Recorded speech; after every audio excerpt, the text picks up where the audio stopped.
Avast ahoy and g'day once again to ye mateys! I be Josh the Pirate, and this be me lovely wife, who, due to rising costs of pastry, she's recently had to convert her award-winning pie shop chain back into an endangered animal sanctuary, Keren, the mother of bunnies! Hey!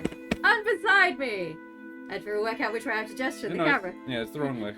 So and beside me is a man who once earned himself $7.24 by the simple expedient of flipping an abandoned couch upside down and carrying it home like a proud little hermit crab while money fell out behind him. I had to enlist Karen's help with that as well, because the money did indeed keep falling out behind me. Well, mateys, how is everybody? I'm well. Karen, are you well? I'm mostly fine. Mostly fine. I have my shoulder familiar, which we've discovered doesn't sit super well on your shoulder whilst in motion. So it's going to be mainly a sitting down shoulder familiar, but I do love him. His name is Parrot. He is an owl. I wore him to a pub on the weekend. He injected whimsy into the lives of dozens of people. He was very well received until he fell off and broke. So I repaired him, and now he sits proudly once again atop my shoulders. I hope you are well as well, Tony and Quad and Cece. I'm really glad to see you guys here as well. So, what we're going to do today is a little bit different. We are actually going to have a tiny bit of a game. But this is all in preparation for next week, where we will actually start a new short campaign. Of this Dungeons and Dragons First Edition. Hell fucking yeah. So this is the basic rule set 1. So this is the rules for the game up to level 3. Ideal for 3 or more. It says the game requires no game board because the action takes place in the player's imagination with dungeon adventures that include monsters, treasures, and magic. Ideal for 3 or more, beginning to intermediate players ages 10 and up. And that pretty much qualifies us. D. James Fortescue, hello. It does seem like ages. I hope you are well, good sir. I would just like everyone to know that Siri is lying on my lap, and it's really hot in Perth. So it's rather what? It's really humid. I'm suffering for you. I am. This fantastic thing comes with a set of dice to play with.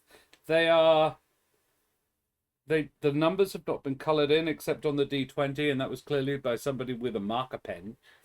What kind of marker pen would you fit in that?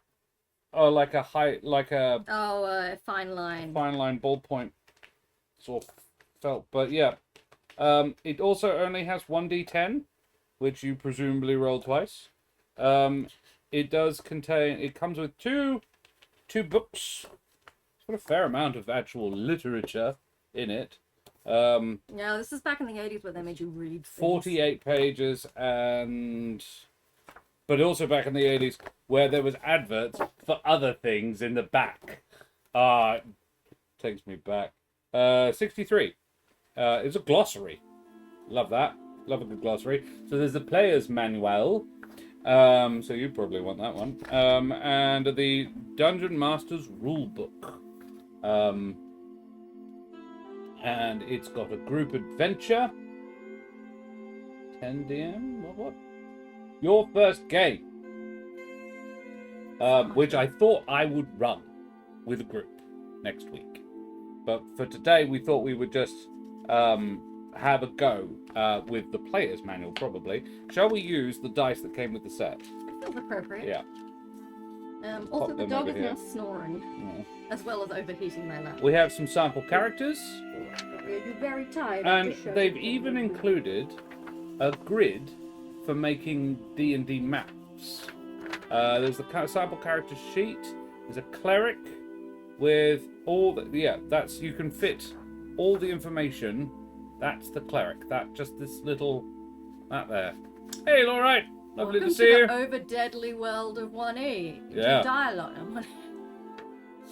I died a lot in Skyrim on Tuesday. It's done all the classes as well. There is one of each. There's a cleric, a magic... Oh, no, there isn't a fighter. There's a cleric, a magic user. We don't want to go and call them a sorcerer. A thief, a dwarf, an elf, and a halfling, because races are classes. And then it's got some actual record sheets. It's the original one. A little bit of fancy art around the armor class, but everything else is fairly utilitarian. I like that it does have a specific saving throw against dragon breath. Ooh. Oh, we've had an offer for cheap viewers. No, we only want most expensive haute couture viewers. Thank you. Thank you very much, StreamBot. And it also cheap viewers at home. yeah, so there's a little bit of fancy, like filigree around there, but otherwise it's not particularly. Saving throws poison or death ray. But it does tell you the roll you actually need to hit, if you know the target's AC.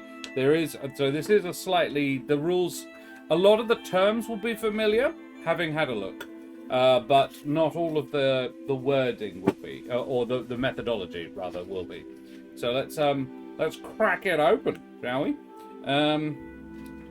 This is the player's manual. Learning how to play Dungeons and Dragons game. Poisoned? Start here. A dungeon is a group of rooms or corridors in which monsters and treasures can be found, and you will find them as you play the role of a character in a fantasy world. There are many kinds of monsters, but dragons are the biggest and the most dangerous. How times have changed. What's the biggest and most dangerous now? Tarask. In the book. Though in Abyssal, there's a few that are bigger and scarier than most dragons. I think probably dragons are still up there, though. Knowing how the artwork for the printer would have been made, I'm not surprised they didn't go for lots of... Oh, absolutely. Yeah. But this game was... This is... the TSR Hobbies.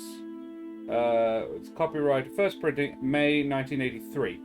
It is 3 years older than I am. 3.5 years older than I am. It's revised by Frank Metzer, illustrations by Larry Elmore and Jeff Easley. This is copyrighted in 1974. Shit. But this is a reprint or a later print. Yeah, if you want some insight into how it would have been printed, just ask my mum, because she was a graphic designer. This game has undergone a startling metamorphosis from its earliest forms, written by 4 hobbyists, to the current revision, usable and understandable by nearly everyone. The original flavor and intent has been carefully preserved with the greatest admiration, respect, and thanks. This edition is dedicated to the president and founder of TSR Hobbies, E. Gary Gygax. So I don't think this is first edition then. I would imagine this is sort of second. So I may have mistitled this entire thing. Played a campaign in OSE, which is a mix and match of 1E, AD&D, and 3rd Ed. My ranger was bedridden for a week after getting 2/3 of her wisdom score drained by a fey cat. The session before that, the mage barely passed a save against death when touching a skull. It was actually younger by a year or so to the one I played first. Oh, there you go then. Wow. Well, I believe the system existed and then it became Dungeons and Dragons. That might well be the thing. Because there was an argument about this at the quiz night. That we nerded out at. Yeah. An argument over what date was technically... when it began. Yeah. And we Googled it after the fact. Yes, because obviously we weren't allowed to during the quiz. And we're very good rule of buying quiz dice. Yes, we were.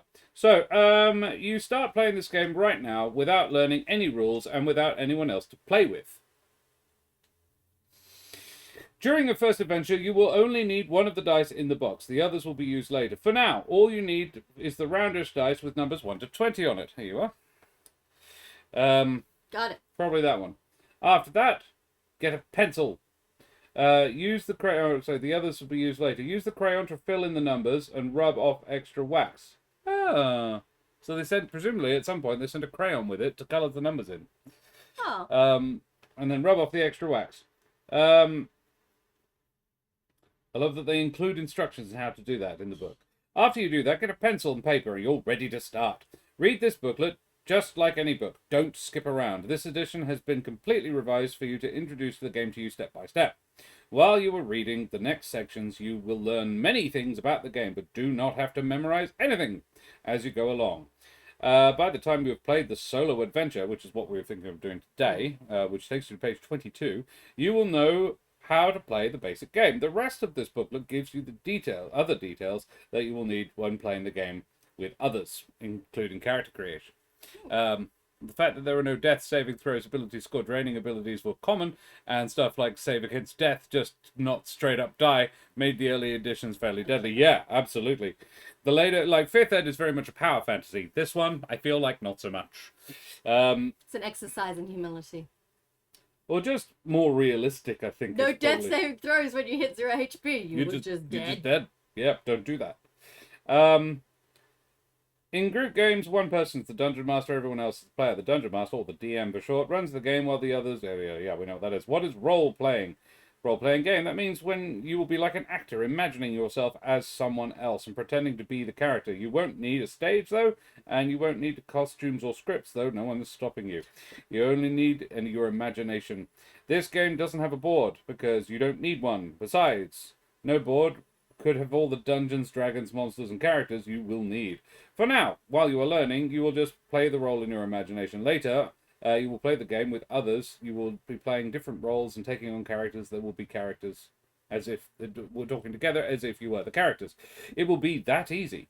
But first, you will need to be ready. What role will I play? Imagine. It is another place, another time.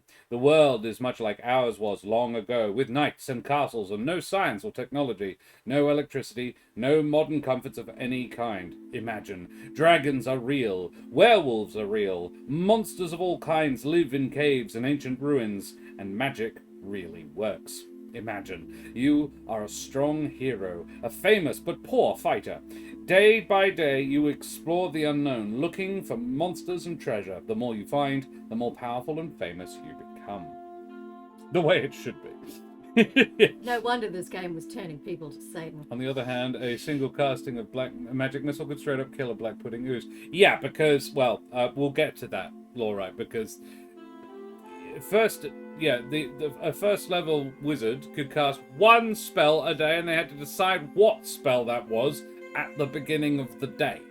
And one of the spells is create light. So, okay, your character's basic abilities. In the game, you'll need a way of describing your character. The fighter you will be pretending to be. You can say that the fighter is strong, fairly nimble, or not, but not too smart. But we need to describe that character a little better than that. We call these descriptions abilities, strength, intelligence, and others. We measure these with a number called an ability score. The highest score possible is 18, and the least is 3, for reasons we'll discuss later. You are a strong fighter. Your strength score is 17, nearly the highest possible. You are fairly nimble, which means you can move swiftly. The name for that ability is dexterity. As a fighter, you don't need a high dexterity score. How times have changed. Your dexterity is 11, which is a little above average. No, it's pretty much bang on average, actually, because you roll 3d6s, and the average on 3d6 is 10.5. He's already critiquing the maths. It's going to be a long night. A fighter often isn't very smart. Your character isn't as smart as you are, but he isn't stupid either. I like that it knows that I'm smarter than a 9. Let's say your intelligence is 9, which is a little below average. Now, make a note of your ability scores anywhere in the middle of your sheet of paper. Write 17 strength, 11 dexterity, and 9 intelligence. Do you want to do that, or shall we not bother? Here, would you like a little... Would you like a notepad and a pen? Would you like a pencil? It does say pencil. So my strength? Strength is 17, dex is 11, intelligence is 9. You also need equipment for adventuring. You're carrying a backpack and other items, very similar to what you would carry when campaigning or camping. Some of these items include food, water, rope, a lantern, and so forth. For now, just assume you have everything you need to survive in the wilderness. Tank Hunter redeemed an O. Hooray! Hey, Tank. Lovely to see you, buddy. No electricity? I cast lightning! With monsters around, you need protection. You're wearing armor made of links of chain called chain mail, and a helmet. You own a beautiful sword and have a dagger tucked into one boot, presumably in a sheath. Just in case, you know how to use all of your equipment properly. If you like, you can give your fighter a name. but it doesn't matter if you are male or female. That is not what I have heard. Mr. System, thank you very much for the follow, you bloody champion. Avast, matey, you wee scallywag. Oh, and a 10-foot pole saved our party when getting away from a skeleton we had to get over an ooze-filled river. Yeah, 10-foot poles are absurdly useful things. I have 3 in my garden right now. I'm going to call our character Keren. Keren. Love it. Alright, let's go! And because they're a mixture of us, they're about 60% female. Your first adventure. Your hometown is just a small place with dirt roads. You set off one morning and hike to the nearby hills. There are several caves in the hills. Caves where treasures can be found, guarded by monsters. You have heard about a man named Bargle. You've heard that a man named Bargle may also be found in these caves. Bargle is a sort of bandit who has been stealing money, killing people, and terrorizing your town. What a dick. Arsehole. Don't like Bargle. Doesn't sound nice at all. But if you can catch him, you'll become a hero. I'd love to be a hero. That sounds fun. Let's pop them over there so I don't knock them off. As you approach the entrance, you look around. It's a nice day, and everything seems peaceful. Ha! You know that things aren't usually peaceful in caves where monsters live, and it's usually dark, too. So, you get out your lantern and a tinderbox. Matches haven't been invented yet, so the box has flint and steel, and carefully light the wick. The flame sputters a bit, but the oil soon burns with a soft glow. With your sword ready, you step into the cave. It's dark and musty inside. A passage leads inward from the entrance, going deeper into the hill. It looks like the only way to go, so you head in that direction, watching carefully for bats and other nasty creatures. I'm feeling railroaded, DM. A little bit, but at the same time, I'd like to point out the descriptive language is actually superior to some pre-written modules that are coming out for 5e. Suddenly, all my troubles... Oh, you see a goblin! Ah! Yeah, that's railroading for you. This is why I'm overwhelmed by all the acting awards. He is smaller than you are, and looks like an ugly little man with grey skin. He sees you and gives a scream. Ah! That's my goblin impression. He waves his sword and attacks! Oh no! You dodge his blow and raise your sword to swing. If the goblin hadn't attacked right away, you might have tried talking to him. But now you have no choice. You must fight for your life. Cool. I wish to strike him. Strike him! Alright. Waffly. In the game, whenever you try to hit a monster, there is a chance that you will miss, and of course, a chance that you will hit. It is very hard for monsters to hit your fighter because of your fine chainmail armor. The goblin isn't as hard to hit because his armor is not nearly as good. To swing at the monster, you must make a hit roll. Roll the 20-sided dice, and if you roll an 11 or less, your character misses the goblin. So you need a 12. Well, if that's not prophetic, I crit failed, everybody. First roll in first D, and I rolled a 1. That one. I miss the goblin. If you roll a 12 or higher, you hit. This number is part of the combat rules. You will learn more about that as you continue. If you miss, the goblin tries again, but he misses. You can swing again. Roll again to see if you hit. 4. Do it again. 4. Okay. Swings and falls over. Yeah. It was... Because Keren was creeping along, a little like, oh, I don't know what's going on here. Got the lantern in one hand, so it's a little unbalanced. And then the goblin leaps out, and you're surprised. I'm gonna roll it in here. Yeah, roll in the box. That's the problem. Yeah. You can swing again. Roll again to see if you hit. If you hit the goblin, he screams and runs down the corridor. Goblins can see in the dark. If you keep missing, just keep rolling. The goblin's trying to hit you, but you keep dodging the blows. Remember, if you hit the goblin, he runs away. 9! We're getting better! That was caught. 20! Oh, 20! Hey! Hey! Finally, after the 4th attempt, Keren brings their blade up around and slashes at the goblin. a nasty little cut slashing across his forehead. The goblin screams and runs backwards down the corridor. Or probably, for the nat 20 from a fighter at level 1, kills the goblin outright. Obliterates him. But there we go. Damage and hit points in the game. When any creature is hit, damage is caused. There is a way of keeping track of damage called hit points. The number of hit points is the amount of damage that a creature can take before being killed. Hit points can be any number. The more hit points the creature has, the harder it is to kill. We often use an abbreviation for hit points, HP. Your fighter starts with 8 hit points and still has 8 since the goblin never hit you. You may have hit your armor. He may have hit your armor or shield, but never got through your protection. So these attacks are still called misses. They don't actually damage your character. Constitution, your health. Your fighter is healthy and can fight a long time without tiring. This ability is measured by another ability score, Constitution. Yours is 16. Which is well above average, but not perfect. Your con affects your hit points. If you have a low score, you might actually only have 2 or 3 hit points. On the other hand, if you had 18 Constitution, you may have as many as 10. Ooh, 10 hit points, everybody. 10! At first level. I don't think I've ever played it first. Yes, you have. Uh-huh. I've run games for you at level 1. But we advanced very quickly. Yes. Can you pass me a copy? Near the top of the page where the ability scores are, just make a note of your hit points. You have 8. Now, back to the adventure. You stop for a moment to be sure that you are all right, and then continue down the corridor. There is no side passages, no other way to go. And there is a small railway track leading down into the dark. You suspect this was probably a mine or something at some point. Ahead, the corridor leads into a wider area, which we should call a chamber. You carefully approach the chamber, shining your lantern around to see if anything is there. A hiss from the corner of the room to your left, and there you see a huge rattlesnake, almost 10 feet long, which is pretty big for a rattlesnake. Near it, on the floor, are hundreds of gold and silver coins. Oh my! Talking to a snake will do you no good at all, and you can't really sneak past it. Again, you must fight. For this battle, you will keep track of hit points. The snake has 3.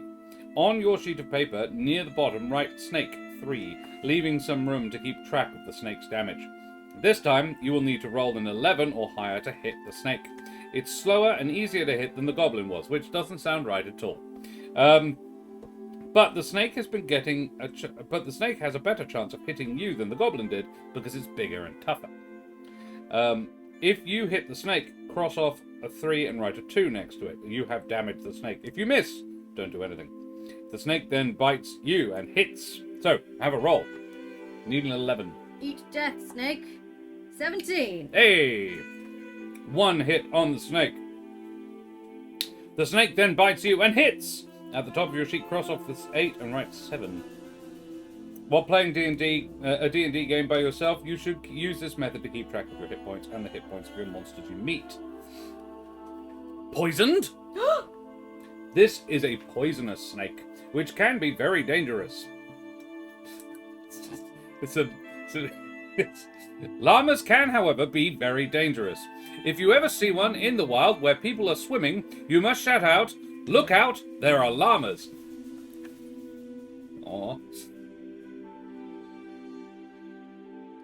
You don't play that with the joy that was... I don't know, Thaco. This is a poisonous snake, which can be very dangerous. If you see a rattlesnake in the wild where people are swimming, in the game, there is a way of finding out... Spelling mistake there. Sorry. Written like a Liverpudlian. Well, finding out whether or not the...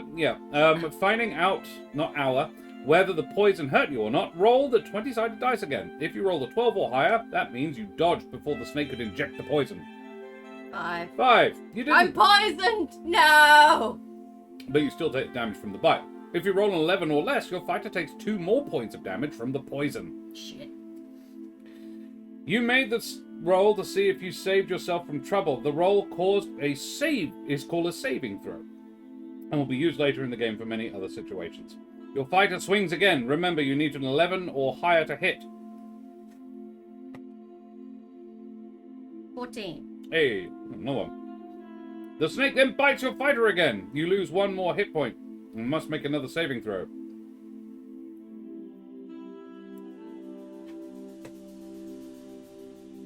2. I'm doing great. I'm down to 3 HP and it's down to 1. You can now swing again. If the snake still lives, I mean, of course it still lives. It can't be dead by now. You've only attacked it twice. It has 3 hit points. Picky. 14. Hey, you killed it. The snake is dead. Fatality. Oh, okay. No, that's fair. This would be the 3rd attack. If the snake still lives, it misses. It bites and misses. In this battle, the snake won't hit anymore. In a regular game, it would kill your fighter if it could. It might kill your fighter before it hit it at all. The snake will keep attacking, but it will keep missing. The fighter may have to swing many times, but sooner or later, you will kill the snake. Make all the practice rolls you need. That's the snake hit points become 0. The snake is dead. If your hit points never reach 0, you're dead. You are hurt, but there is nothing you can do about it right now. The damage your fighter has taken can be healed by a few days' rest. The dead snake is not... Days? Yeah, well, you've just been poisoned by a snake twice. No, I just need a good nap. The dead snake is not dangerous. So you get to work. You pick up the many coins and put them in a cloth sack that you brought with you.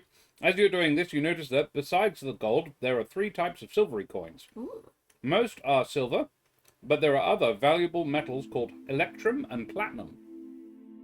This is a rich treasure. Snakes usually don't have any. And snakes don't know that values are actually meaningful. Picture posted to Discord. I'm going to call it Thaco. Oh, right. Yeah. I'm sure we'll get there. I'm sure it'll be in here somewhere, alright? Yes, a to hit table. There is some... Oh, I found another woman. Ooh! 2nd female representation, and that's actually, like, she's not skimpy or anything. Oh, yeah, they were trying to avoid the Satanists. The skimpy ones are actually the zombies over here, I think. They're not particularly thoroughly dressed. I like her helmet, too. It's kind of like she's wearing a brain. And she's clearly a warrior of some sort, because she's got chain armor. It's like scale mail armor on. That's fun. This is rich treasure. The treasure probably belonged to someone else who tried to kill the snake but failed. Nah. There you go, that's probably why. Sucks to be them. Sometimes treasure could be hidden. Looking carefully around the room, you find a small gem, a pearl in one corner. It may be worth 100 gold pieces itself. More importantly, can we cast Fireball on the snake? Asking for a friend. Not yet. No, because this adventure only goes to level 3 and Fireball is a 3rd level spell. After resting to catch your breath, you shine your lantern around and see another corridor leading further into the darkness. Looking back the way you came, you can see the light of day shining in the cave entrance in the distance. It looks tempting, but you remind yourself that you're a courageous fighter and shouldn't be running away just because of a little fighting. Remember, though, that you are hurt, so if you continue on, beware. If you see another snake or something else that looks as dangerous, you should probably go back. Don't get killed. Live to fight another day. The treasure will wait. But will it? Will it really? You carefully start down the corridor into the unknown, your lantern held high and sword ready. It actually reads this, and admittedly it is a one-person sort of adventure. It reads like a choose your own adventure novel. Yeah, I loved those as a kid. Well, so this is only about 10 years younger than 10 years older rather than the ones I was reading when I was a child. So, similar era. Where are we? Remember though. No. We've already remembered. We have remembered. The corridor leads to a small cave. As you approach, you hear a voice and see a light. You pull the shutters closed on your lantern so you can hide better, and carefully peek around the corner. To your right, sitting by the cave wall, is a beautiful woman wearing armor like yours. It was probably that lady I just showed you a picture of. She has no sword, but has a rod with a small, with a metal ball at one end. This is called a mace. A lit lantern is on the floor next to her. She seems to be meditating or praying.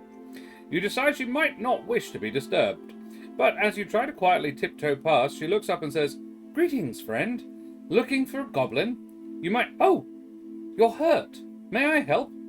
She watches you carefully, in case you are dangerous, but seems to want to help. You apologize for disturbing her, So sorry.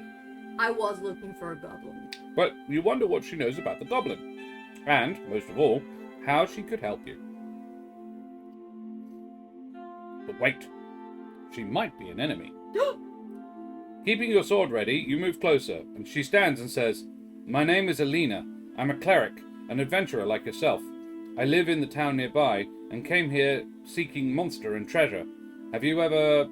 do you know much about clerics?" Almost nothing, I say. Stop and imagine... Oh, no, wait. I know everything. Wait. Do remind me. Stop and imagine what your character would say. Back in town, she might be one of your neighbors. You are not sure, but you don't know about clerics. So yeah, what would you say? I mean, it's been a while. Could you, just remind me? I'm sure it'll come back to me as soon as you start talking, but yeah, could you just... After you listening to you, she says, "Well, the goblin went that way." Points down the corridor leading out of here. "He came through here so fast, I almost didn't see him. You hit him? Good for you. Goblins are nasty. Since you don't know about clerics, let me explain." Thank you. Clerics are trained in fighting like you, but we can also cast spells. I meditate, and the knowledge of the spells enters my mind. One of the spells I can cast right now is a curing spell, and you look like you might need it. I do. This Spell still. casting. You've heard of it, but know nothing about it. You are still cautious, but you watch as the cleric says a few magic words and touches you lightly on the arm. Magically, your wounds are healed. On your sheet, cross out the hit points and write 8, the full amount you started with. Thanks, babe. Rigged. Feel better? So much. Would you care to sit for a while and rest? I'd like to tell you a few things that you will need to know for later. Okay. You sit down, happy to rest, but keeping your sword handy in case of trouble. She sits down next to her lantern. If you don't know about clerics, you probably don't know much about magic users. They're adventurers like you and me, but they only study spells and rarely fight. They have different spells than we clerics do, and instead of meditating, they learn their spells from books. There are a few magic users living in the town, but not many. If you were attacked by a bad magic user, you might be able to avoid the magic, but it's harder than avoiding poison. Spells can be helpful, but they can also be very dangerous too. Dun, dun, dun. It's an exposition domain, cleric, yes. Anathema, thank you very much for the follow, you bloody champion. She cast- Avast, matey, you wee scallywag. She cast plot dump. It's super effective. Sorry, lore dump. It's super effective. Yep. Yeah, Anathema, thanks for joining us. Mr. System, thank you very much for joining us. We're having a look at D&D First Ed, a game we've never played before. It is wild, though. We're getting there. By the way, that looked like a snake bite I just cured. That can be very bad, because most poison is deadly. You were lucky it didn't cause more damage. Some other creatures also have special attacks like poison, some can paralyze, and a few can even turn you into stone just by looking at you. Unless you look away in time. And dragons are the worst. They can breathe fire, acid, or other deadly things. You can never avoid all the damage from their breath, but you can lessen it if you cover up in time. Sounds like my breath in the morning. Your character has different saving throws for each of the special attacks. These will be explained later. Signature spells of Detect Thoughts, Legend Lore, Identify, and Hold Person. Oh, there you go. Charisma, your personality. Your fighter gets along fairly well with the cleric. She is friendly right away. This is effect of another ability score, your charisma. Since your fighter is a likable person, your charisma score is above average, 14. Ooh. Remember, 18 is the best possible. If you had a low score, the cleric might have been a bit cautious and might not have offered to cure you at all. Wisdom is your common sense. A cleric is very wise. This is another ability score different from intelligence. For example, imagine you feel wet drops on your arm. Your intelligence would tell you that it's raining. Your wisdom would tell you to go indoors and avoid catching a cold. I like that.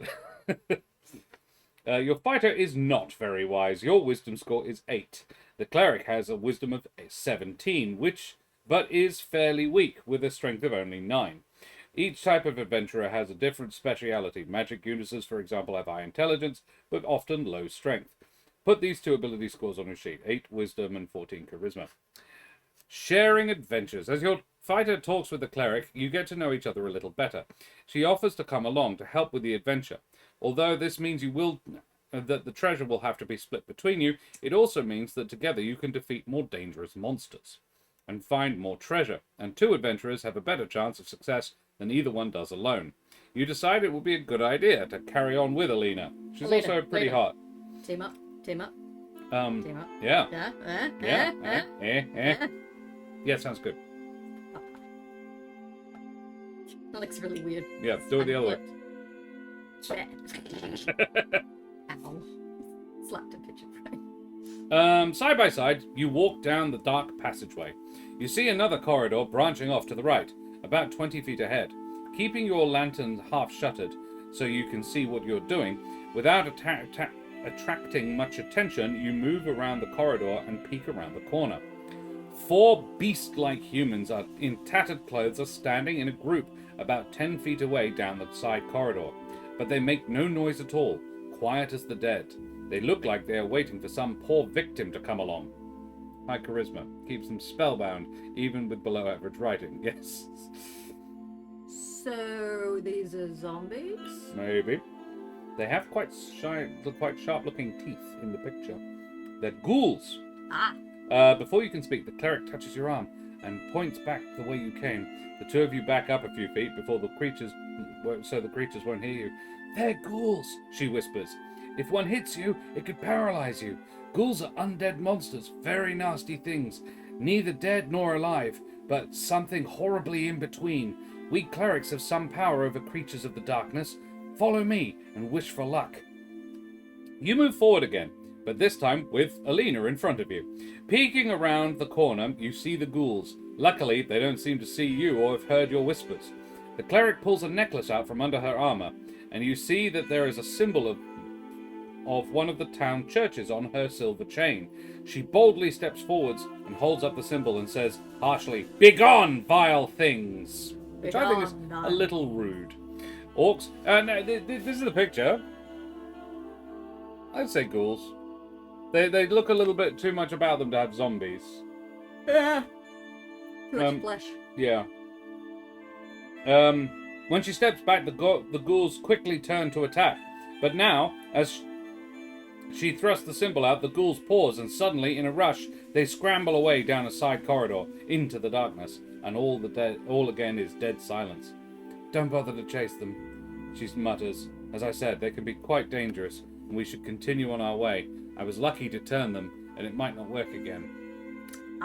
As you continue down the corridor together, she explains, "We call this turning undead, you see. Only clerics can do it, and sometimes it doesn't work." She was very confident. Thank you, Elena. That's very helpful. Your success is my success. As of now, yeah.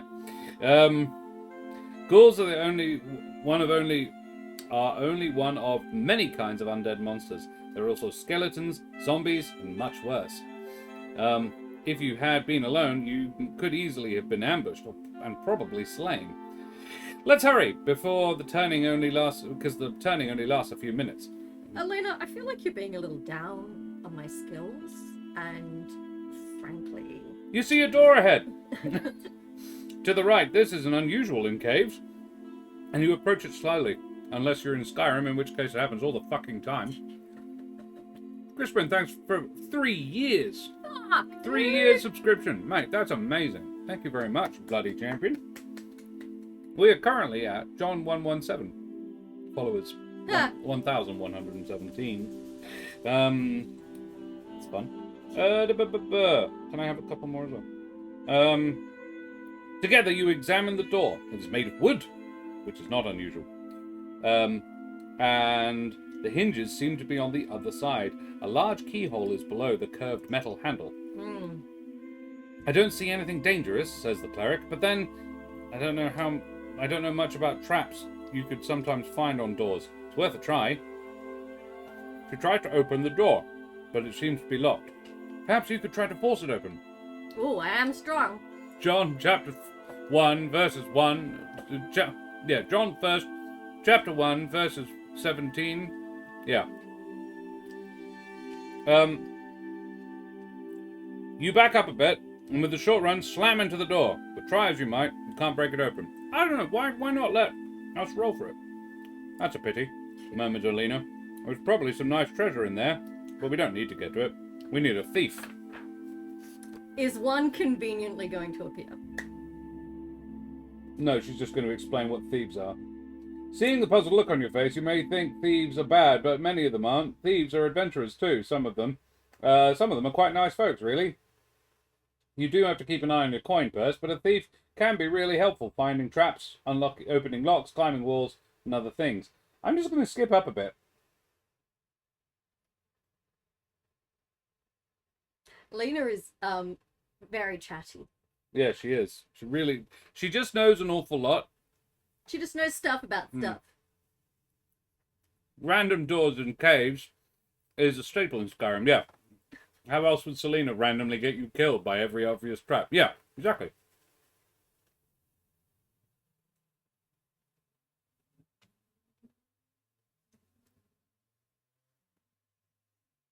Ooh. Okay, you try the door again, but it won't open. So with a sigh of regret, the two of you continue down the corridor. The corridor curves to the left, and you see a light ahead.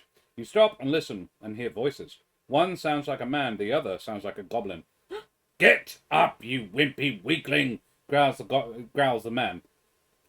Who else did you see besides this fighter and a cleric? Please, master, don't hurt, whimpers the goblin. Nobody else, nobody! I hurt the fighter real bad. I come to tell you right away. Goblin's lies don't seem to fool the human. Get up, I say.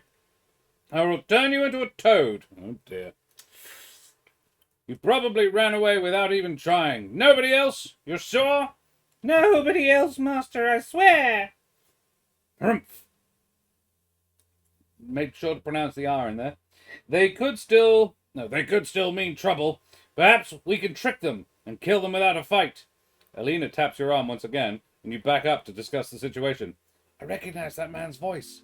It's Bargle, one of the bad magic users. Ah, bad magic user. We need good magic users to protect us from the bad magic users. Oh yeah, because nothing stops a bad magic user than a good magic. Yeah. Magic itself isn't dangerous. Only apes with magic.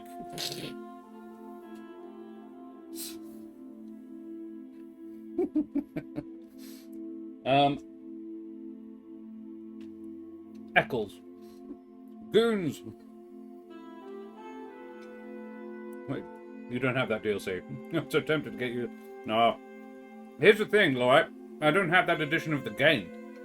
Mm-hmm. We're playing the original. I can't get any of the expansion stuff. That's why I've stopped playing. I beat the main campaign, and I was like, I'm going to wait a few days and see if I'm jonesing for more Skyrim. And I'm not, I'll be honest. Dropping another sort of 50 hours into it in the last fortnight, I was like, no, I want to live my life, not Miriani's life, you know? Miriani's life was lovely. I owned 3 houses. I was the Thane of basically every house in Gondor. Anyway. He's probably cast a spell on the goblin to force it to serve him. Oh, gosh. I don't know if I want to fight this guy. He sounds very powerful. If we go back, we should be safe. Oh, I almost forgot. The ghouls are back there. If Bargle only has one goblin, we could risk this battle rather than face all those undead. Besides, he's not ready for us yet. Listening carefully, you hear the magic user and the goblin planning how to trick you and Alina. The two of you also make plans. The magic user is the most dangerous, and Alina will try to fight his spells with hers. Your job is the goblin. Joblin the goblin. But you do get to meet the actual living snow elves, and the dark powers, and talk to the first dragonborn. All of these do sound great, but I would also have to lose another 200 odd hours of my life. Josh has stuff to do. I have a university degree to finish. I have a graduate diploma to finish. As you return, you hear a spell being cast up ahead. You peek around the corner and see a tall, bearded human. Of course he has a beard. You said wizard. You didn't need to say beard. They didn't actually say wizard. Well, he's a magic user. Yep, they didn't say wizard. He casts spells. He's a magic user, wizard. Has a beard. See a tall magic user in a black robe. Again, you didn't need to specify that. Standing in a room. A goblin is crouched by one wall watching. The robed magic user, see, is moving his hands and saying words. Words, not works. You don't understand. And suddenly, he disappears! The goblin cackles with glee. Ah, master, it worked! Nobody can see you now. And what a surprise those nasty people will have. And I'm next. Make me invisible too, master. The cleric whispers. Now, before they can do any more. And you charge into the room together. The goblin jumps up and meets your charge with a swing of its sword. It misses, because it's shit. The goblin has 2 hit points. And you still need a 12 to hit, or better. Roll the dice and keep track of the battle in the same way you did before. That's cocked. It's cocked. This isn't a great trait. Would you like a natural rolling trait? 19! Hey! The goblin is struck. Takes a hit. Takes a nasty hit. This was 1980 something. Those tropes have to start somewhere. That's true. Yeah, that is fair. We actually have a picture of Alina fighting Bargle there as well. So he's not an old wizard. It's Darkbeard.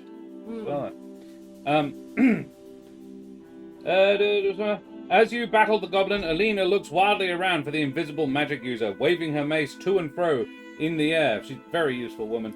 It seems to hit something. Oh, she is. And you hear a deep grunt.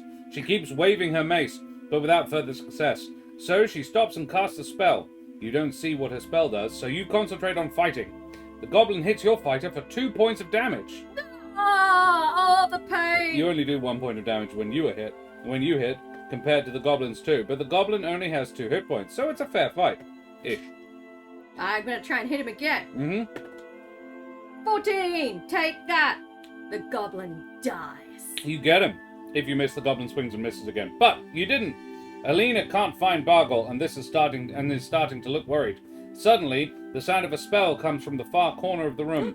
The cleric turns and runs in that direction, waving her mace and shouting. The dark-robed magic user appears in the same corner of the spell noise, with a glowing arrow floating in the air beside him. He points at Alina with the arrow.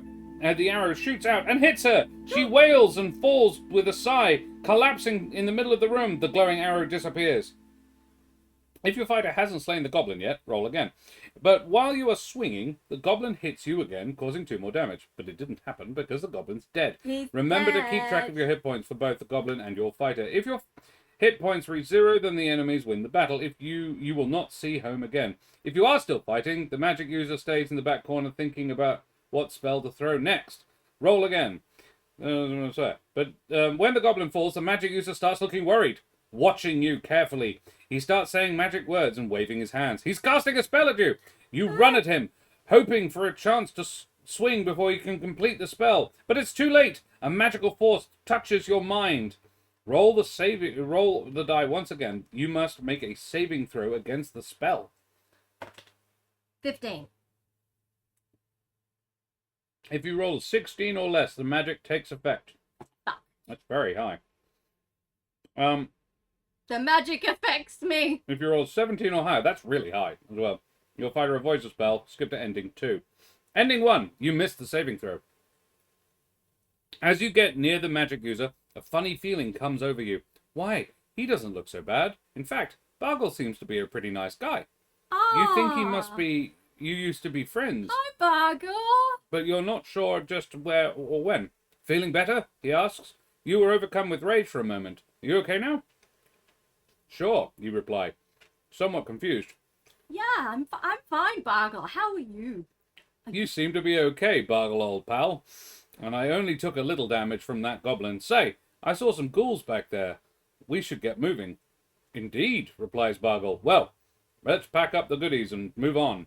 Together you collect the treasure, a small bag from the goblin and a larger bag from the cleric. Oh shit! Sorry, Leah. Didn't mean to rub you, babe. You were great. Oh dear. Yeah. Bargle picks up a black velvet bag, explaining that he dropped it while he was fighting the goblin. As you get ready to leave, you blurt out, "Shouldn't we take the cleric's body back? She helped me out earlier." "That would be nice," Bargle replies, but we're carrying all we can. We all take our risks here in this dungeon. Something about that seems wrong. You argue with Bargle a bit, but he convinces you that nothing could be done for her. Yeah, Bargle. And bringing her along could slow you down. She was so nice. And she cast us healing spell on me. Maybe enough that the ghouls would catch up. So you head off down the corridor, as if the best of friends. Bargle, you're the best. Do you want to come over to my house and play cards sometime? Because I think that would be fun.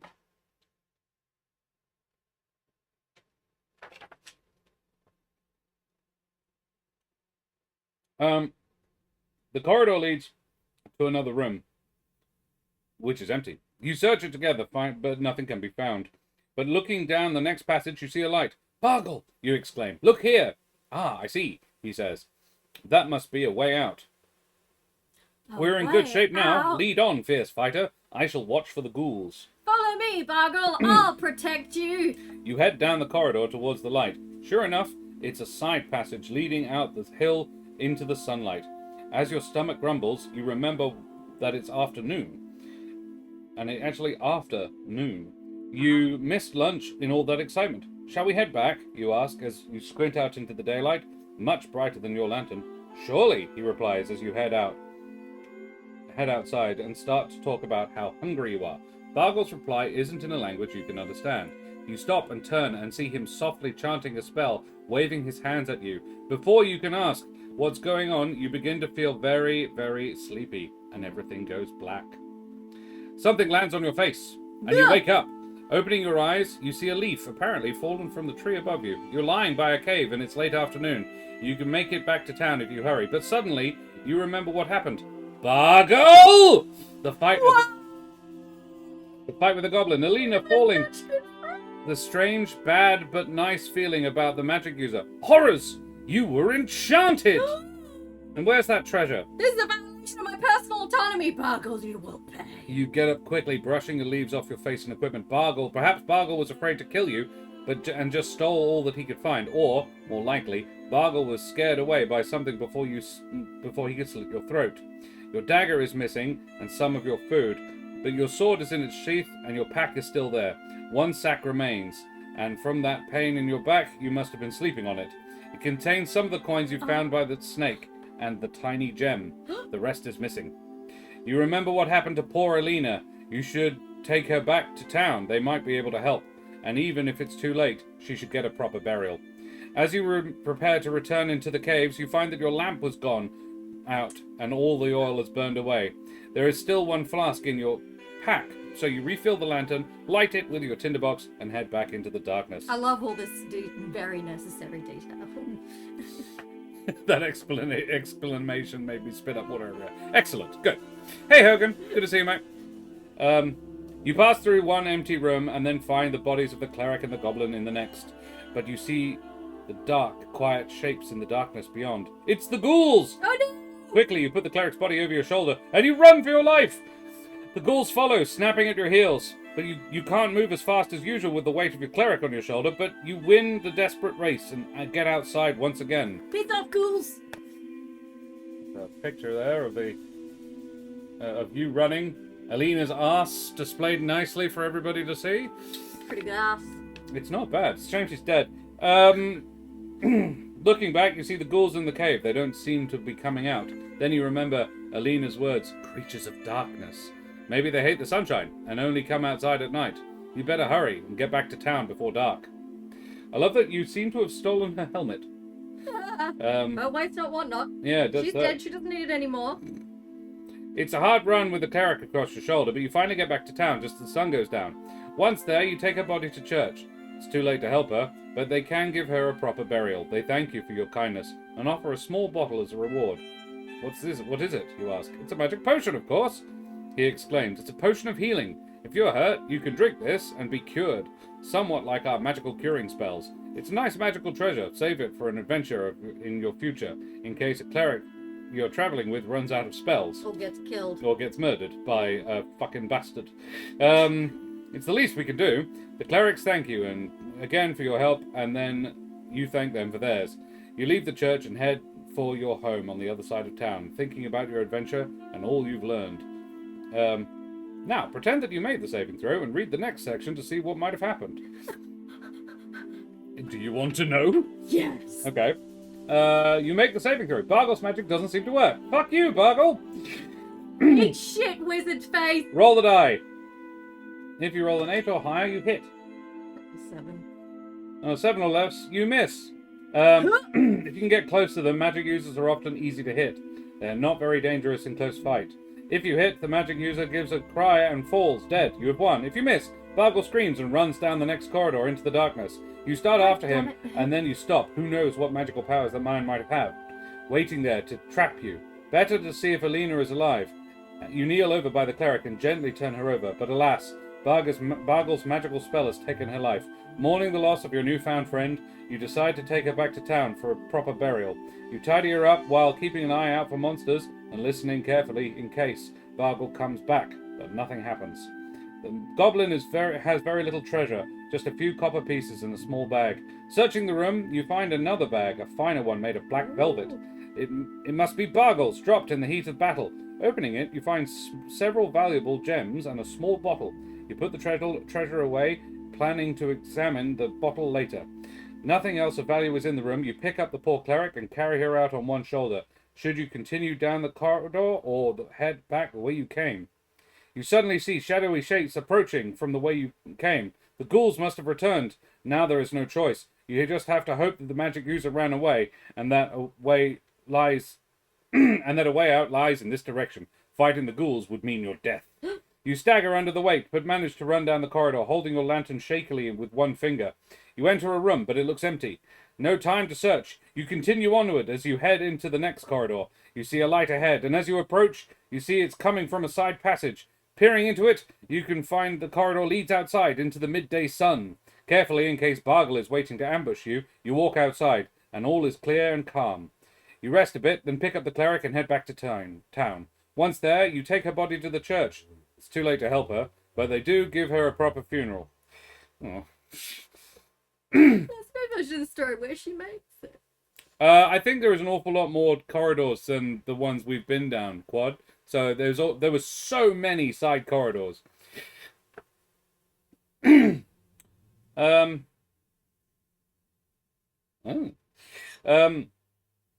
thank you for your kindness and offer a favor in return. You remember the strange small bottle in Bargle's bag. You get it out, asking whether or not they can tell you what it is. One of the clerics opens the bottle and sniffs at it. Why, it seems to be a magical potion, he exclaims. Let me see now. I'm sure I've smelled that before. Ah, I remember. It's a potion of growth. If you drink it, you'll become a giant for a short time. Ooh. 1 or 2 hours, and can do double the normal damage when you hit a monster. That's a very meta observation, Mr. Cleric. Congratulations, that's nice magic treasure. It won't spoil, save it for a future adventure. Winning. You've just played a D&D game! I would dispute that, but alright. Sorry. Yeah. This adventure is designed to show you some of the basic parts of the game. You played a fighter who tried to survive a dungeon. While finding monsters and treasures, you succeed. Only so your character wins. I think it's really sad that you can't save Alina. Mm. But then, we'd have to write her. We only just met her. Yeah. Maybe she's a bitch. We don't know. So we have a section on alignment, how monsters and characters behave. It is lawful.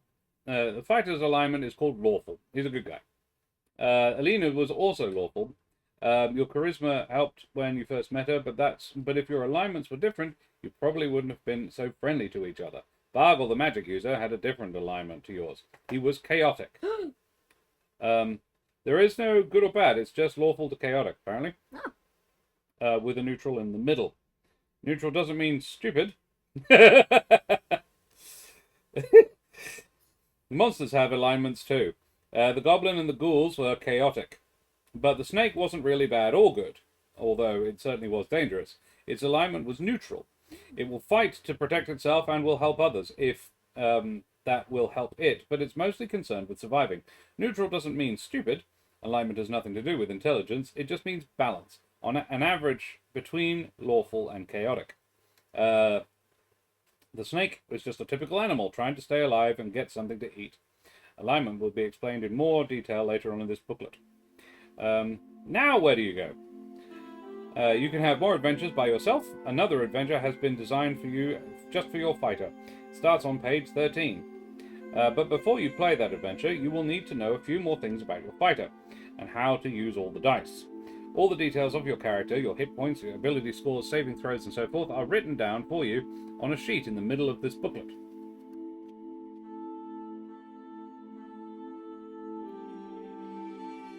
Presumably that one. Oh, maybe not.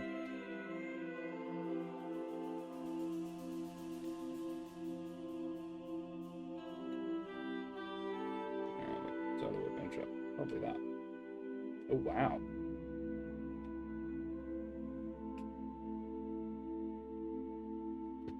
Isn't that it there? It says your character. Oh, this is just how it does work.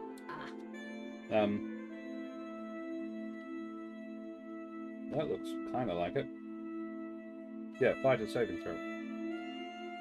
Death Ray or Poison 12, Magic Wands 13, Paralysis Turn to Stone 14, Dragon Breath 15, Rod, Staves and Spells 16. Doesn't seem to matter. It doesn't look like any of your ability scores have anything to do with your saving throws. They're just standard for that class. It's interesting.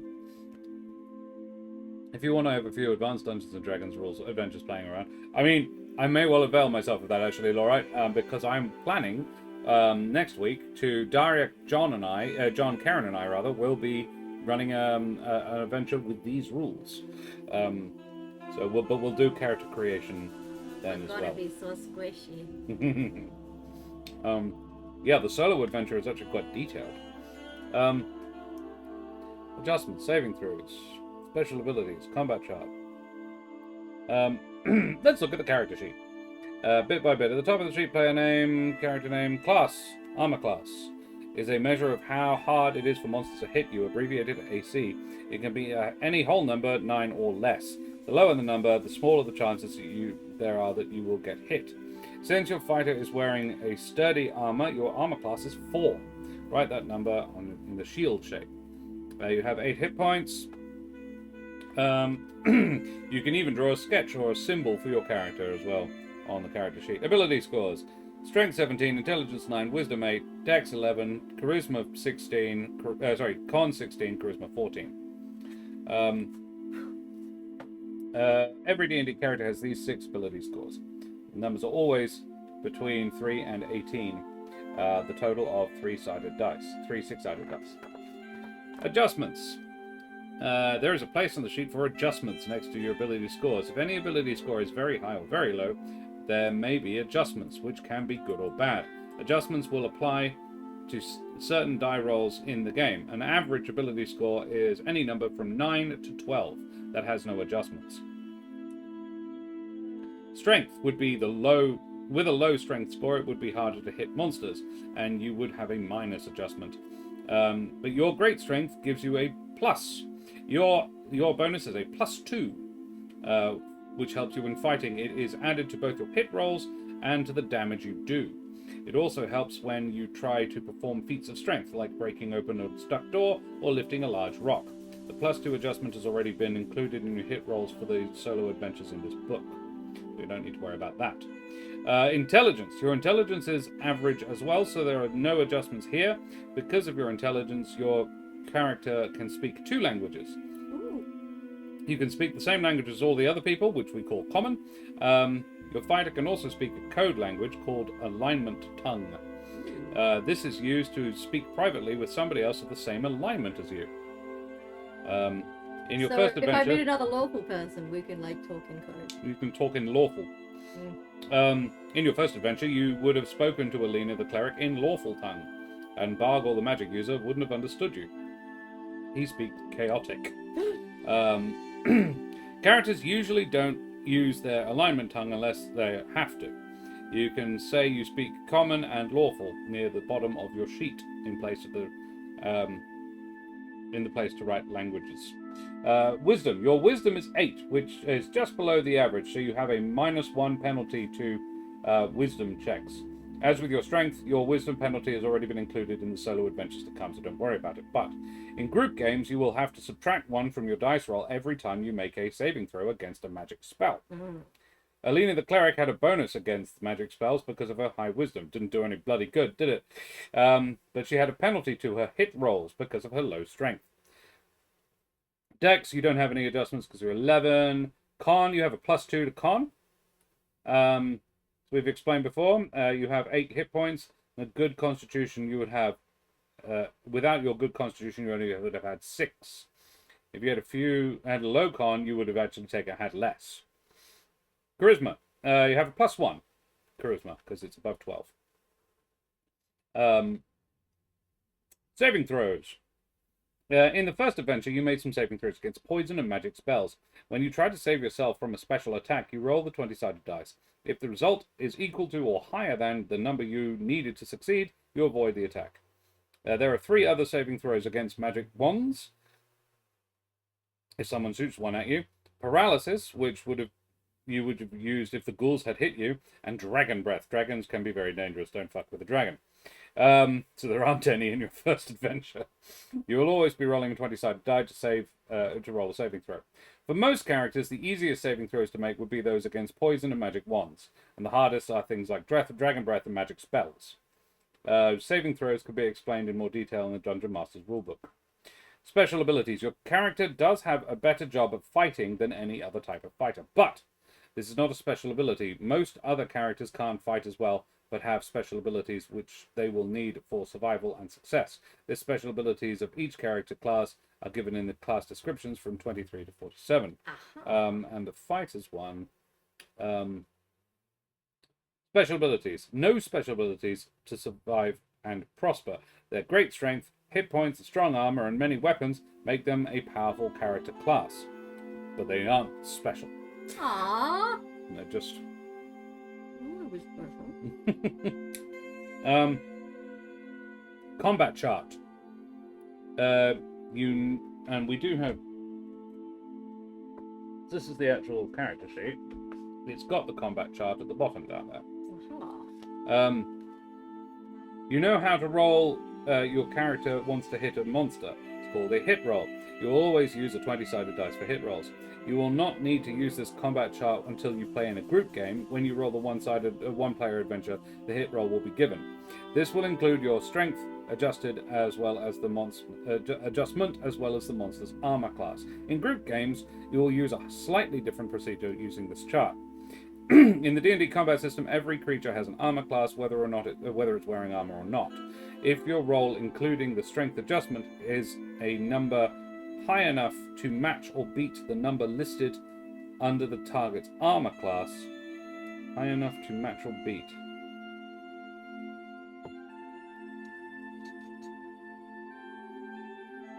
Under the target's armor class, then you can roll the damage. That will be explained in detail later. Thank goodness. That's a very... I'm sure it makes sense. Yeah, if their armor class is a 7, you have to roll a 12. Oh, okay. It's See, got a correspondence. my armor class is a 4. So I need a 15. Then you Right. roll 15 to hit me. Okay. It implied a direct 1-to-1 correlation. It's a shift in the Yeah, chart. that's what they do. That's what they do now. Yeah, it is. I just didn't understand it the way it was written. We're done with the hardest parts. There are a few more things to come. Money and experience. Magic items. Whenever you find magic item, write it down. You got a potion of healing, because you got the first result, which I think is probably better. Normal items. Your equipment list. 2 flasks of oil, a tinderbox, a rope of 50 feet, a leather backpack, standard rations, water skin, lantern, 2 torches, 2 small sacks, 1 large sack, suit of chainmail armor, a shield, a dagger, and a sword. Other notes. This is a way you can remember who your character has met and where you have gone. You could write down caves near town, met Bargle, chaotic magic user. Money and treasure. When you found many gold and silver pieces when you killed the giant snake, and a few copper pieces when you killed the goblin. You brought home a little of each, though Bargle stole most of it. Well, you don't know that for certain. Probably though. This is where you take note. Head out, take care of Tony. Good to see you, mate. Take a note of the treasure that you have, adding to the list for any treasure you find. We use the abbreviations for certain types of coins. Platinum pieces, PP, gold pieces, GP, electrum pieces, EP, silver pieces, SP, and copper pieces, CP, obviously. The abbreviations are often used. So, you found 7 platinum, 50 gold, 20 electrum, 40 silver, and 100 copper. So again, 7, 50, 20 EP, 40 silver, and 100 copper. Which has a total value of 200 gold pieces. Oh, and 1 gemstone worth 100 gold pieces, which is why the total is 200 gold pieces. It's a bit of a confusing exchange rate. 100 copper pieces to a gold. It's 10 to 10 to 10, except for electrum. Oh, no, it's not. I apologize.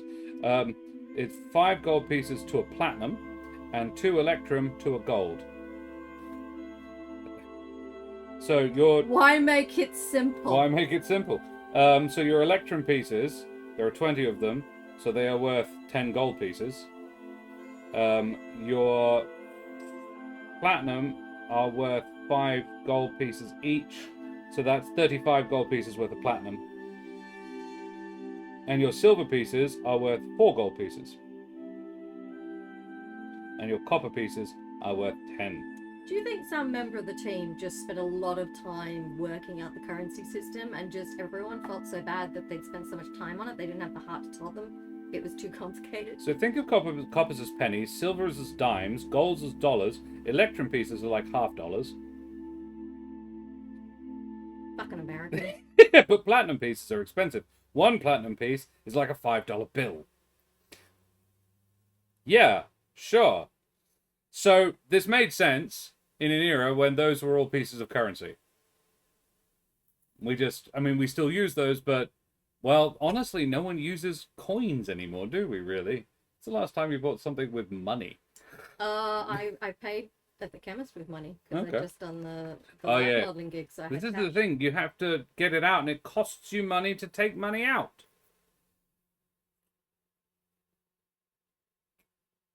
Yeah, no wonder it was uncomfortable to sleep on. Yeah. When you find treasure in adventure, write it down on a separate piece of paper at the end of the adventure, add the treasure to your list, and figure out your new total. In your adventures, look for the most valuable treasure. If you're carrying all you can... If you're carrying all you can, you may have to drop some treasure to pick up more valuable coins. Drop copper first, of course. When does it specify how much you can carry? Dice. Yeah, no, we don't. We know what dice are. That needed a full-page explanation? Well, there is a half-page explanation of the dice. So it's for things like percentages. 4d8s roll the 8-sided dice 4 times. It's helpful. I would say it's helpful if you've never encountered this sort of stuff before. I'm pretty confident I can say before I played D&D I'd never actually encountered a 12-sided dice. Yeah, but... I've maybe seen an 8, but not a 12. The concept's easy enough to it is, yeah. But also, I think, and I am open to being corrected by those older and wiser than I, but I don't know how much of a sort of this was very much the beginning of a board game renaissance. I don't know how prevalent tabletop gaming was. Both. Dice was six-sided and that was it, pretty much, my impression. It's from an era where people were not used... Exactly, yeah, that's what I thought. Fine, I'll just be over here going, why do they know what dice were? Idiots.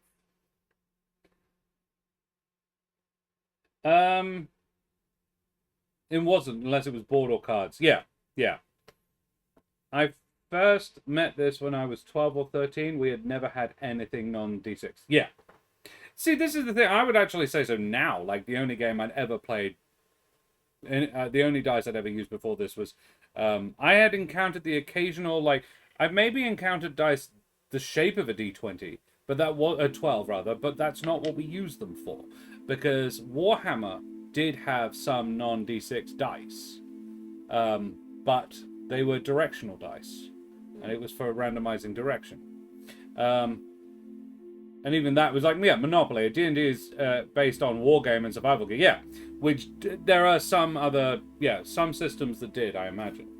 I reckon if I have a chat with my dad, he'd probably be able to point me in the right direction, because Dad played this. Part 1. Let's do the adventure. Solo adventure, or at least we'll have a go. We'll begin. Part 1. Town business. You spend a few days in town, letting your wounds heal. Since you found so much treasure in your first adventure, you go shopping for some better armor. Heck yes. The armorer, Baldwick, knows you well. He's a jolly fellow, getting a bit grey. You remember snitching apples from the big tree in his yard when you were young and foolish, unlike now, which you aren't. Hyde stuffs apple and back. Well, he booms as you enter his shop. How have you been these days? All grown up now, I see. Given that he grows apples, I've decided it's from the West Country. Why, surely. You chat for a few minutes about your younger days, and then you ask if he has any armor that would fit you. Why, surely. Let me see.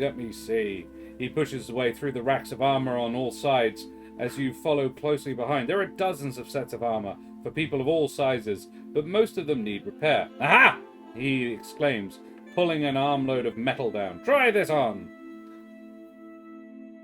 It's also aimed at teens, that's true as well. And 1980s teens were not what teens are now. I don't know if that's necessarily worse. There's just not the information about. That's absolutely true, yeah. And I honestly think that for me, that is actually sort of my... When I sort of look back fondly in that era, that's what I miss. The innocence sort of it. Where teenagers... Didn't know shit about shit. We're children. We just didn't have access to the same quantity of data. D&D First Ed was widely considered to be the first commercially available TTRPG. Yeah. I think commercially available is the big trick. And somebody had to get it right first. So, aha! Try this on. The armor you're wearing is made of round chain links, all skillfully interwoven into form a covering for most of your body. This armor is different. Large pieces of well-crafted metal are fastened to a chainmail and leather, fashioned into pieces that you could wear. Plate mail, of course. Just finished it a week or two ago. Want to try it on? I think it'll fit. You go into a back room and remove your chainmail, because modesty, and then try this heavier armor on for size. Sure enough, it fits. Almost as if it was made just for you. The metal plates hang from leather straps and chain links, forming a tough protective suit, but it's very heavy, almost twice as heavy as your chainmail.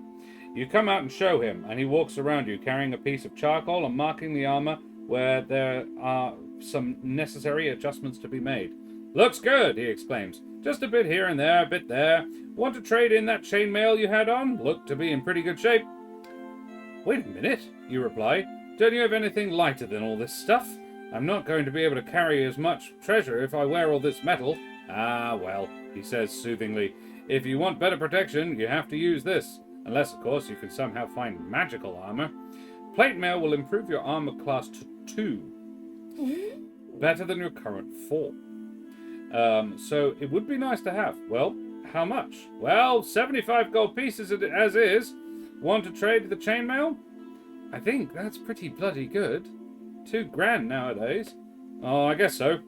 How much? For you? Well, since you're trying to just get started, and since I've known you so long, 50 gold pieces with your trade-in. You talk with him a bit more, using your charisma, and bargain him down to a better price. Okay. Just 30 gold pieces with the trade-ins. And you promise to come here the first time you need better armor or better weapons. Agreed? He stomps off grumbling, and then stops and turns. You can pick it up Tuesday. Pay the clerk on your way out. Subtract 30 gold pieces worth of coins from your money, and either subtract it from your gold pieces or from the coins of your lesser value. Or you could just say how many gold you have and leave it at that. Why are they making it so difficult? Because our sci-fi club at school got one. Wow. Cost is a big factor. Yeah, and I wonder how much this would have cost back in the day. I wonder if it actually has a price on the back. A lot of them do. Recommended retail price do we have?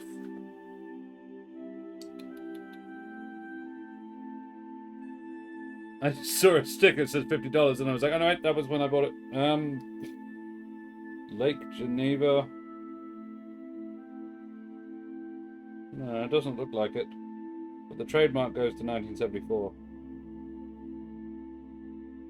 Dungeons and Dragons Dragon Dice and Advanced Dungeons and Dragons are all trademarks owned by... Also now available in French. Ooh la la! Player's Guide, Dungeon Master's Handbook, programmed adventures for easy learning and hours of fun, all the dice you need, 6 different kinds included, with a marker crayon. Colors may vary. It doesn't specify. Muppet started D&D in 1977. Nice. Respect. You might be a little older than me. A friend of mine in high school had the rules for Vampire the Masquerade, so we played that for 4 months before I graduated. Didn't touch an RPG until 2020, and then started watching Viva La Dirt League and this Josh the Pirate person. Muppet, thank you very much for the follow, you bloody champion. Avast, matey, you wee scallywag. Do you have a favourite Muppet? We do. We have lots of Muppet. Karen and I are puppeteers of some renown. One is nearby. The rabbit's over there. Oh yeah. I'm pretty sure Yusuf's over here. This is the original Yusuf. Hello. I'm Yusuf.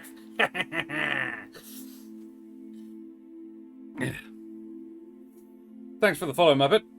We will be continuing on with this next week. If you're enjoying first ed stuff, so hopefully better equipped, but still alone, you set off one morning for the caves near the town. So I have a 2 AC now. You come back to pick up your in a few days and pick up your heavy plate mail. Not ready on Tuesday, but you did have to wait. You spend time looking around for other adventurers.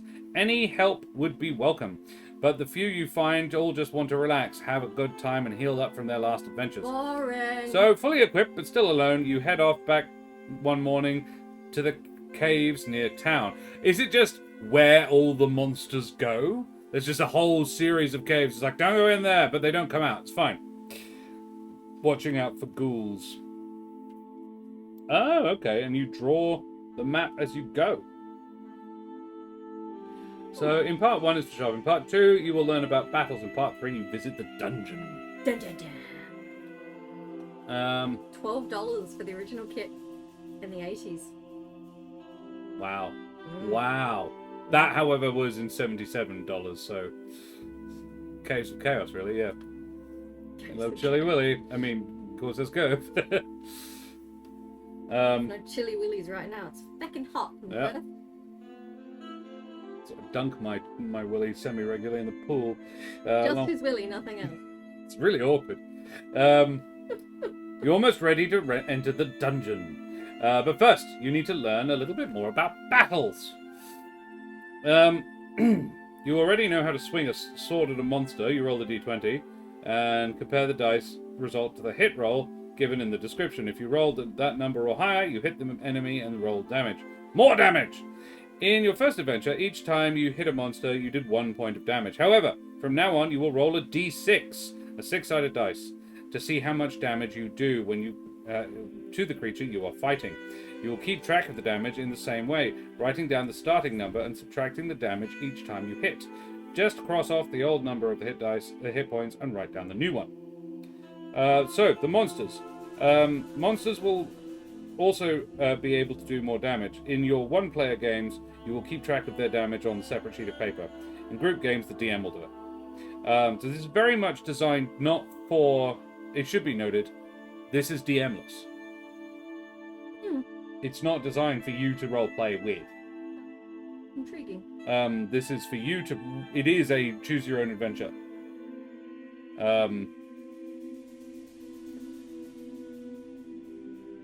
Some monsters do 1 to 6 points of damage, just as you do, but sometimes they do more or less.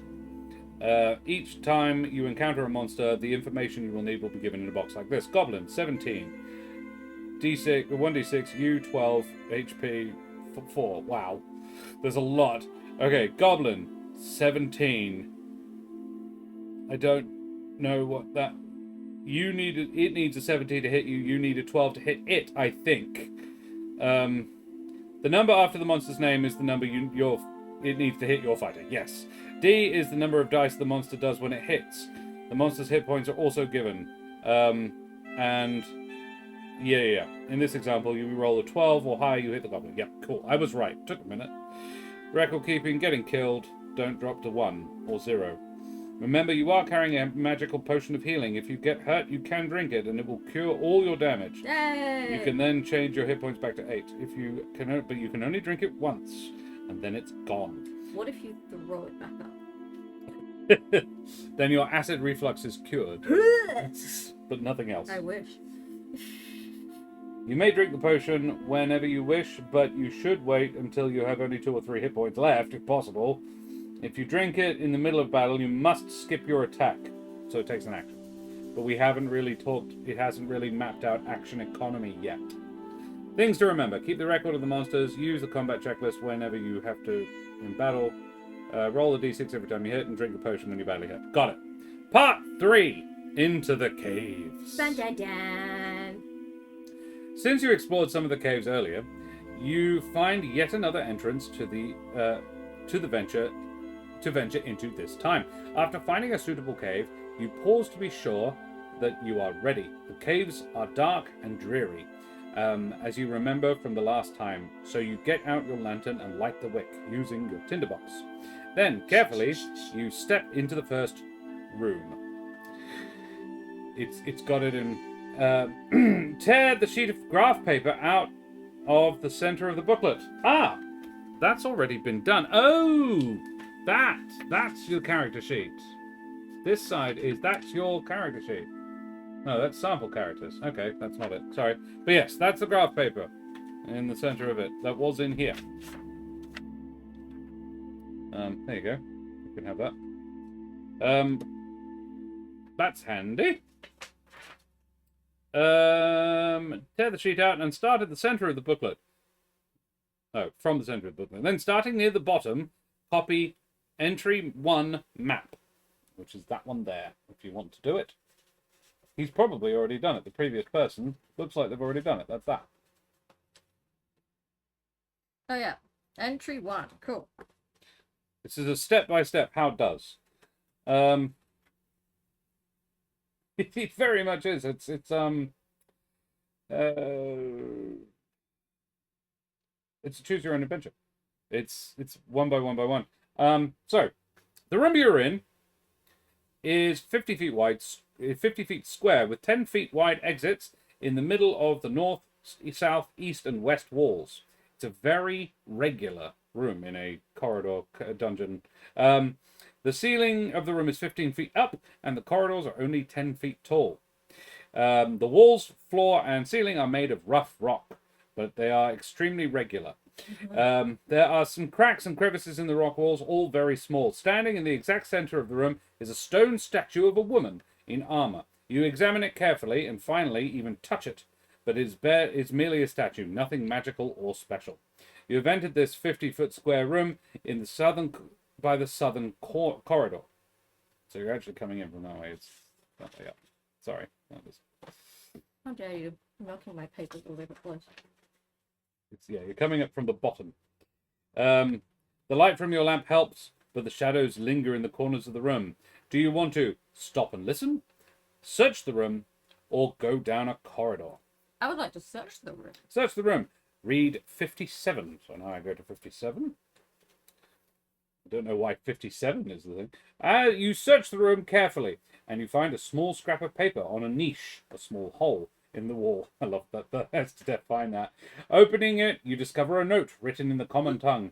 Rats east, goblins north, beware west. Always beware the west. It was the best of times, it was the west of times.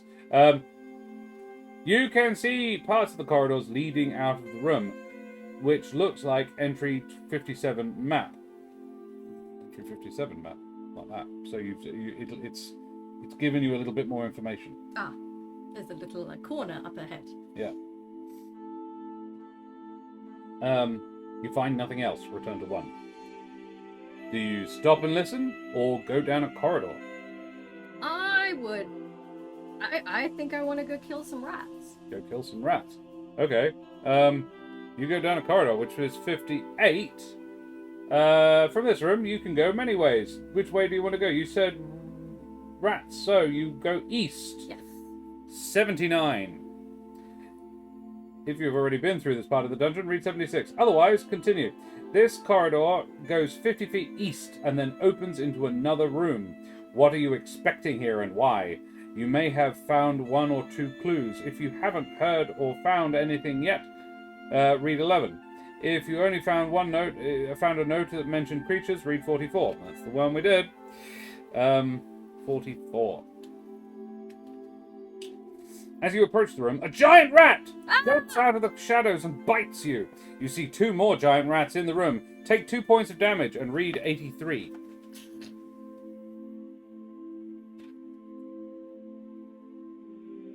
You are having a battle with a giant rats. 3 of them are here unless you scared one off. The area looks like entry 83 map. Entry 83 is there. Yep. Okay. Giant rats. 17. They do 1d3 damage. You need a 10 to hit them. They need a 17 to hit you, and they have 2 hit points each. Run the battle normally, using the combat checklist to make sure that you are doing it correctly. If you don't remember what d3 means, read the section on dice again. I'm curious to see what it says, though I am very confident I know. Sometimes a number after the 3 is not one of the kind of die. For example, a d3. In this case, it means the result should be 1, 2, or 3. To make a 1d3 roll a d6 and divide it by 2, rounding up, to get the result. Using the same principle, you can find the result of a d2, a d4 divided by 2, a d5, a d10 divided by 2. Okay. Huh. It's well explained. So you find some giant rats. Yeah. So you get 1 attack to their 3, but you do hit them significantly more easily. So you're going to attack first. I think so. Since it bit me. One of them already bit you, so yeah. 13. 13. That's a hit. So now you roll a d6. Don't roll a 1. 4. 4. You kill a giant rat, slaughtering it. Then the other 2 giant rats attack you back. They need a 17 to hit you. I got a 13 and a 15. Neither of them hit. So you attack another, slicing at this giant rat.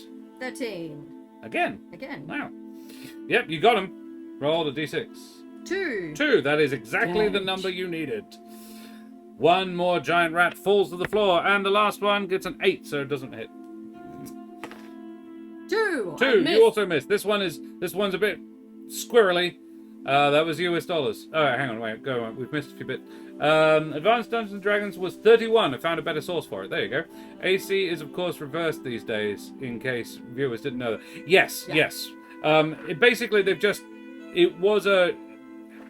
You can see an awful lot of the logic underpinning things in this, and it just like, if you just flip it, it's easier to brain. 3 13-year-olds saving our pocket money and chores money to get enough books to actually be able to play. Oh, yeah. That was in US dollars as well, yeah. We may have had to pay a bit more in Australia, I imagine so. Hey, Castellan, how are you, buddy? Good to see you, mate. Hello. I remember there were some books with stories you could make decisions to make your way through the story, and there were varying endings depending on your choices. This feels much more like that. Yeah, absolutely. Yeah, choose your own adventure. But that was a new thing in the 80s. Yeah, absolutely. I started making a persistent world using an AI chatbot this week. It's surprisingly good. All power to you, Muppet. I wouldn't touch the things with a 10-foot barge pole, but I am somebody who actually writes D&D adventures. So, there's a wonderful quote from Star Trek Insurrection. Ooh. The probably the worst of all the Jean-Luc Picard movies, but still, Shots fired. but still, it's a lovely movie. It's I would say not as good as, it's definitely no First Contact, and it's probably not as good as Nemesis. It might be better than Generations, but Generations, anyway, the quote was. It's the people who they live on they're warp capable, but they have chosen to not. They found this beautiful place where they're functionally immortal. They can like be killed, but they won't die of old age. They actually get younger slowly over time. Magically after you hit puberty, you basically stop aging. I was like, sweet, cool. Apparently the rings effects don't start until after puberty. Anyway, they live on any warp drive could only take us away from here, and here's great, so why leave? I'm like, valid. And the leader of their people says to Jean-Luc Picard, we believe that creating a machine to do the job of a man takes something away from a man. And I was like, not everything, but I certainly agree where creative and enjoyable fun things are concerned. I want the robot to be driving my taxis or scanning my groceries at the shops, but I don't want other people to lose jobs because of that. So that one's a tricky one.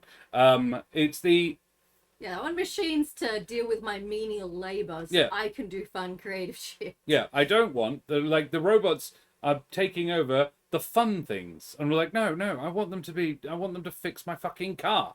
I want them to decide what to cook for fucking dinner every night, and then do the shopping for me.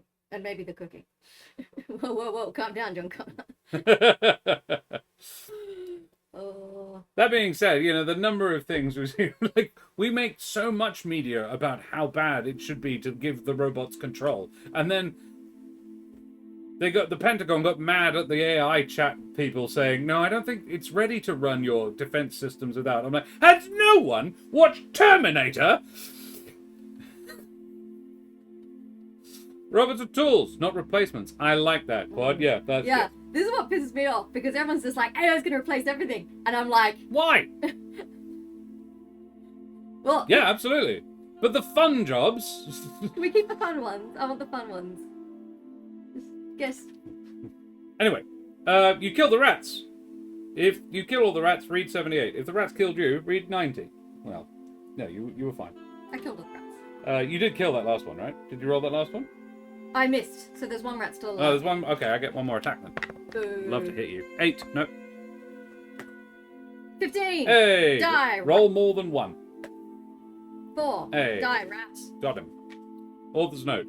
Author, I wrote, don't create the torment nexus as a cautionary tale. Scientist, at last I have created the torment nexus from the literary work. Don't create the torment nexus. Yes.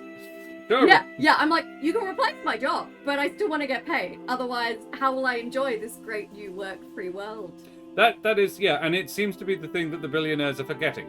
I'm like, who's gonna buy all your shit? I can't buy your shit if I have money? no job.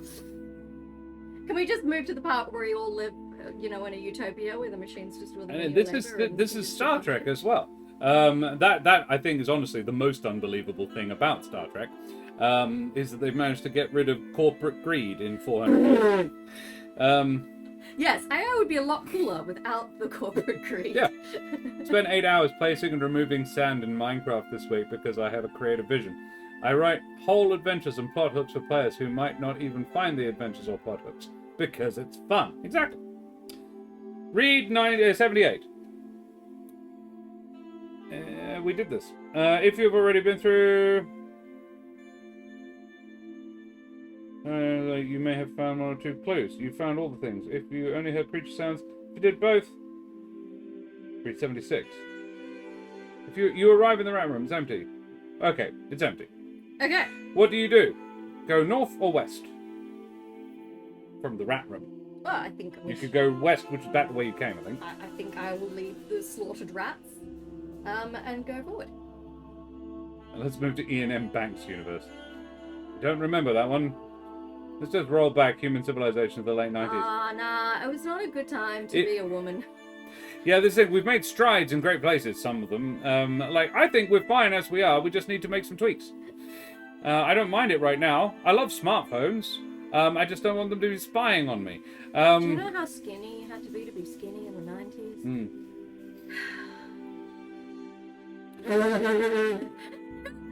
Hours and hours of games like Minecraft and other games where you harvest, gather, and mine. In summary, children yearn to be back in the past. Yeah. I always wrote my own stuff, but now too old and actually remember anything, which makes it hard. That's, yeah. Like, I'm not... If it is only for yourself and you have no one else to do it for you, no shame. No shame. It does have an environmental impact, but it's not huge. But it is a meaningful one. But yeah, I suppose, yeah, I'm not meaning to slam on you at all, Muppet. Here's the trick. I would be much more fine with AI if I in any way trusted the motherfuckers who were making and running it. Yeah. Fundamentally, it's fine. I had a mentor at my last... I'm studying to be a teacher, for those who don't know me. And I did my last prac, so I'm almost there. And my mentor, he's a gym teacher who now teaches the fourth grade. And so he's not an artist. He's not a creative man. And he was a bit overwhelmed by the notion of having to choreograph a dance routine. So he was like, but fortunately he had me, and I said, well, I can do it. I'm an actor and director. I'm more than capable. He was like, no, it's all right. I'll just get AI to do it. And I was like, I can seriously, I can do it. It's fine. He goes and gets 2 different AIs to do it. Comes back and says, there we go. And I thought we'll chop and change and work it out. And I said, all right, fine. And he did it. And we had a look, and they were both shit. He was like, oh, none of this is very good. So he took only a couple of ideas from it were any good. He took them, and then he and I made it up. And it looked pretty darn good, to the point where the other teachers at the school saw it and went, Grant, that was amazing. That was really good. And he said, no, I just got AI to do it. And I said, no, you didn't. Don't give it credit. You did that. It gave you a couple of shit ideas and you built on it. Don't give it the credit. You did that. It was art and you created it, Grant, and it was really good. Take the compliment. Anyway. Anyway. Don't compliment the machine. Don't compliment the machine. It doesn't need compliments. Unless it's going to develop sentience, in which case being polite to it might not be a bad idea. So you're heading north. Anyway, we're heading north. We're heading north into the tunnel. We're going north. I'm doing it live. The corridor goes north 30 feet, and then there is a side passage to the left, west. The main corridor continues for another 30 feet and then turns left. When you get to the side passage, you can see that it goes 10 feet west and then opens into a strange room. Read 49. You may go in and investigate the strange room, or you can go north or south. You don't want to go south because you've just come that way. I want to investigate the strange room. You investigate, read 22. If you have been to this room before, read 39. Otherwise, continue. You enter a strange room to investigate. The room is empty and clean, and the only feature is the orange mouth on the far wall. It's about 8 feet long. The room looks like entry 22 map. Entry 22 is in the middle. Is it the far side? Yep. It's the middle of the 3 maps at the bottom. Yeah. You search the room, listening and looking carefully, but you find nothing. Suddenly, as you are about to leave, the lips of the giant mouth move, and in a big, booming bass voice, it says, Surprise! Surprise! You are here for double or nothing. Ready or not? Here we go. OTTFFSS. What is next in line? If you can solve this riddle, your treasure will double. If you fail, it will all disappear. What is your answer? OTTFS. Sorry, FFSS. What is next in line? OTTFFSS.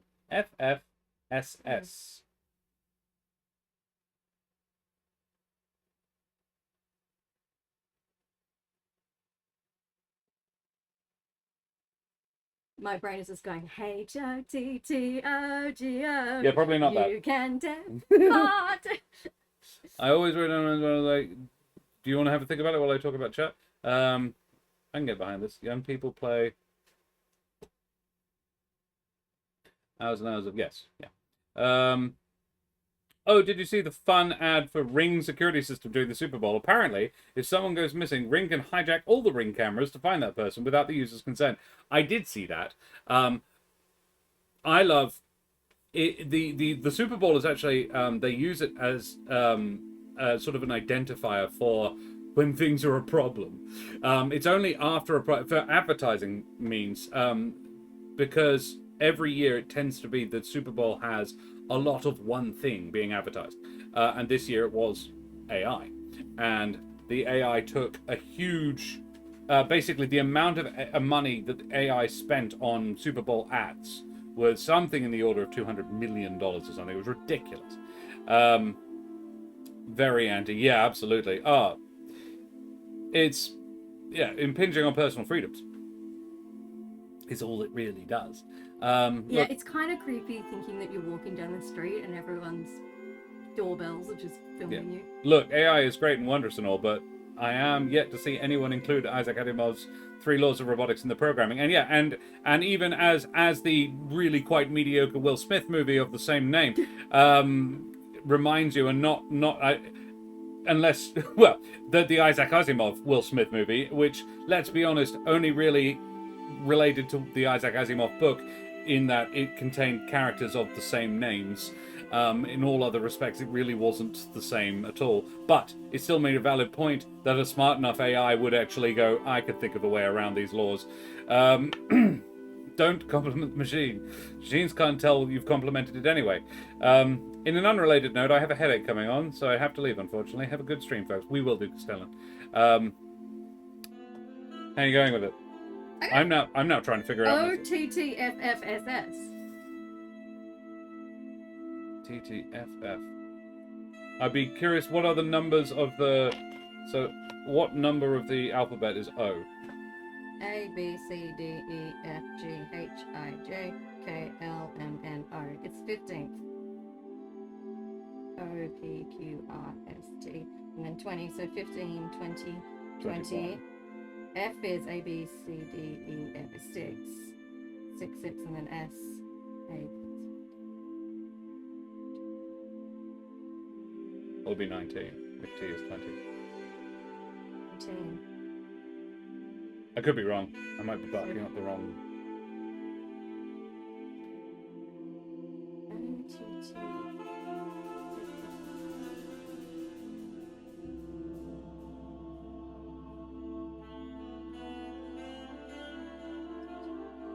That Ring thought that being able to hijack people's cameras was an advantage. It's a beautiful example of... They don't really know their market. Of them just completely misunderstanding what people wanted from them. It's like, what do you mean you can use all our cameras? It's like, wait, you're spying on us? Yeah, it's great! Oh, wait, I understand.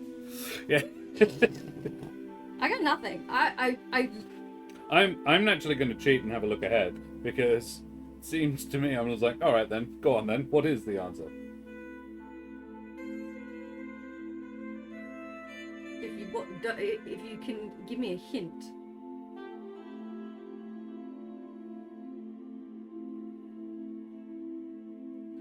Right. Yeah.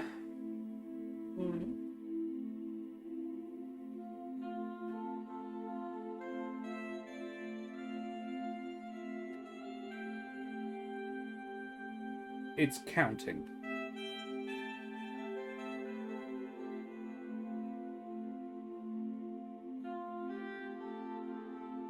Is the only clue I can... Is it anything to do with the number of strokes to draw? No. It's the first letter. First lesson. First letter, so 1, 2, 3. Oh. 1, 2, 3, 4, 5, 6, 7. So it'd be an E. Yeah. Yeah, it's... Look, it's not the best one. It wasn't a great riddle, but you didn't get it. The answer is 8. The letters stand for 1, 2, 3, 4, 5, 6, 7. Though interestingly, 4 isn't capitalized and all the others are. The next in series is 8. Congratulations.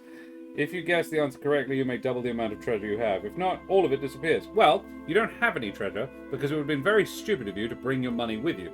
So you lose nothing. Yay! Ha ha! Because you live in the town, a short walk away from this cave. Why would you have brought your money with you? There's nothing to buy here. Yes, I bought a massive bag of coins with me. I left it with my mum. Now read 24. You suddenly feel different. Either more or less weight down, depending on your answer. No, the same. Whatever answer you gave, the mouth laughs and says, "Come back again sometime." The invisible barrier is gone, and you can leave the room. You cannot find anything more here, nor will the mouth speak to you again. Read 40. From here, do you want to go north or south? North. North. Yeah. 31. You go north from the strange room. If you have already been through here, read 7. If not, read 8.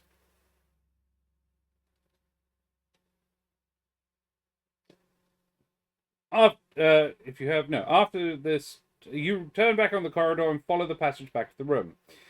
You may go one of 3 ways. Do you want to go north, east, or back to the statue room? No, after the turn, the corridor... Oh, okay, no, sorry. Yeah. After the turn, the corridor goes 50 feet west and opens into a room. Read 54, and after you add entry map 6 to yours. Entry map 6 is that there. Cool. My favourite AI story is this company decided to see how good the AI was doing things they didn't want it to. So they blocked it from a website and asked it to try and gain access. The successful AI just don't ask a human over the My favorite one was definitely about an AI that was given to a corporate office to run a vending machine. Yes! And they convinced it to buy them all play free PS5s and then buy a PS5. and a large cubic, like a large amount of tungsten, because it was designed to order things based on people's requests, and they could order it through Stack. So they were getting it to give away PS5s and then tungsten cubes. And yeah, that someone spent time convincing it that it was, it was this particular day, so everything had to be free. Yeah. Just this horde of workers gleefully messing with it. And after a while, they were like, "I don't think it's ready yet." I think it needs more safeguards.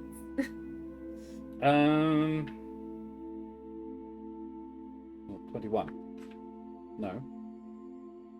So I'm still... Yeah, 54. I'm still chuckling about when Google introduced like its auto answer AI thing, and if you asked how to stop cheese sliding off a pizza, it suggested mix Glue. non-toxic glue in with the cheese. Yeah. Because some shit in Reddit suggested that one time, and the AI went, "That sounds fun." Yeah. Don't eat glue, kids. Not great. You gotta sniff it. What is interesting, and again, Don't do that either. have been in a classroom with country kids as well, who aren't quite as exposed to the internet and computers, generally technology, than your average child. My classroom is year 4-5. Hey, Maharishi, good to see you, buddy. Look what we're doing. And my class, I was obliged to do a short talk about AI, because one of them said, "Why don't we just get AI to do it?" And I said, "Because it often gets it wrong." And they went, "What?" And I said, yeah. So it's not actually coming up with ideas. What it's doing is looking at all the answers that were given the last time somebody asked that question, or something similar, and then taking all those answers and smushing them together and seeing what's the most likely thing to be said next. It's guessing. There was I saw somebody ask it what the name of their cat was. They didn't own a cat, but the AI's job is to find an answer. It doesn't like saying, I don't know. So it made up a good name for a cat. But the cat didn't exist. And they're like, oh. And I said, if you have to understand what it's trying to do and what the way it's built. See classic red box set? Yes, it is. It's actually a slightly faded pink box set, but yes. 50 Australian dollary dues, very well spent. We've even got the original dice that weren't even coloured in with the crayon that didn't come with our box, but apparently did come with it originally. Yeah, we didn't get the original crayon. 40 years ago. 43 years ago. Anyway. Oh my god, sorry. Someone posted a quote. Yeah, it's very hard to stop at guessing. You have to have anti-guessing rules like, no, stop guessing. Do you know or do you not know? Don't guess. If you want Google AI to not give you a result, put fucking in the search title. And Google's AI was like, not touching that. Whoa, you swore. I'm not going to talk to you if you swear. The room looks like entry map 54. Is that there? Yes. Yep. I think that's where we're supposed to go. Yeah, 354. Maharishi still has that booty. Wow. I mean, Schrödinger? Yes. Been a good name for that cat. What were you expecting here? If you didn't find or hear any clues, read 18. If you found some information about the creatures in this direction, read 19. You didn't. You did find some. Yes.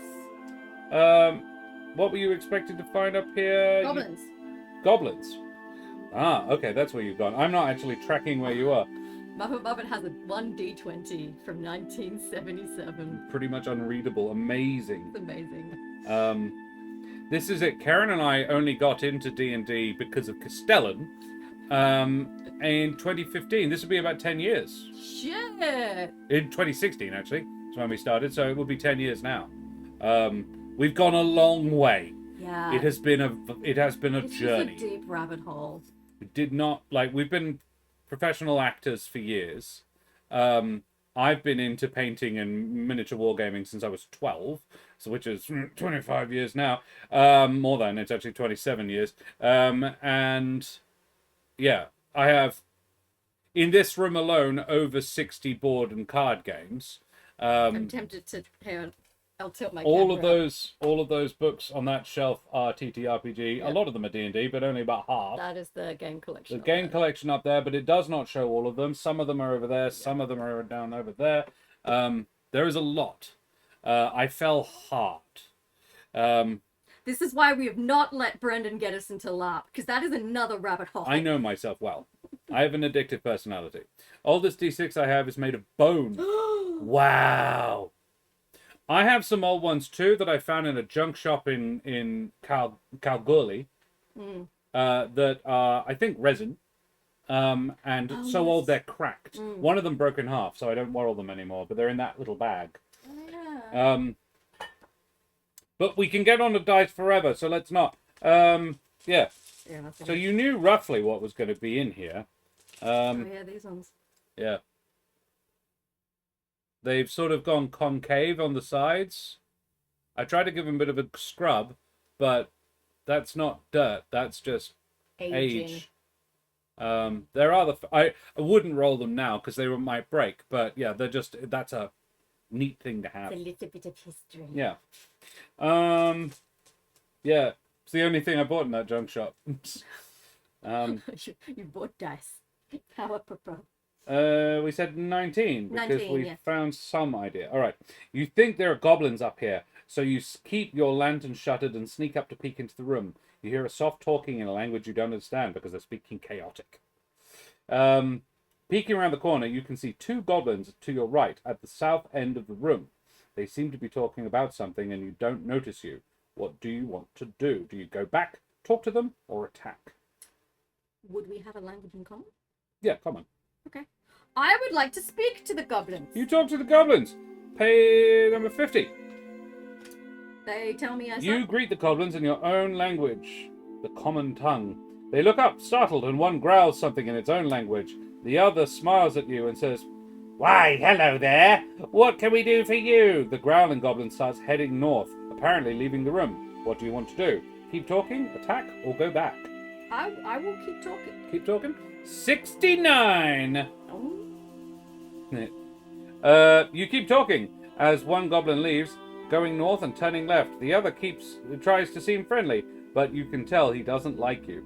Suddenly, you hear more goblin noises from the north. What do you do? Attack, run away, or keep talking? I'm gonna keep talking. Keep talking. 34. So what up, my gob buddies? You having fun in the As you cave? keep talking, the goblin you see three more coming back from the north. They look mad. What do you do? Run away or fight?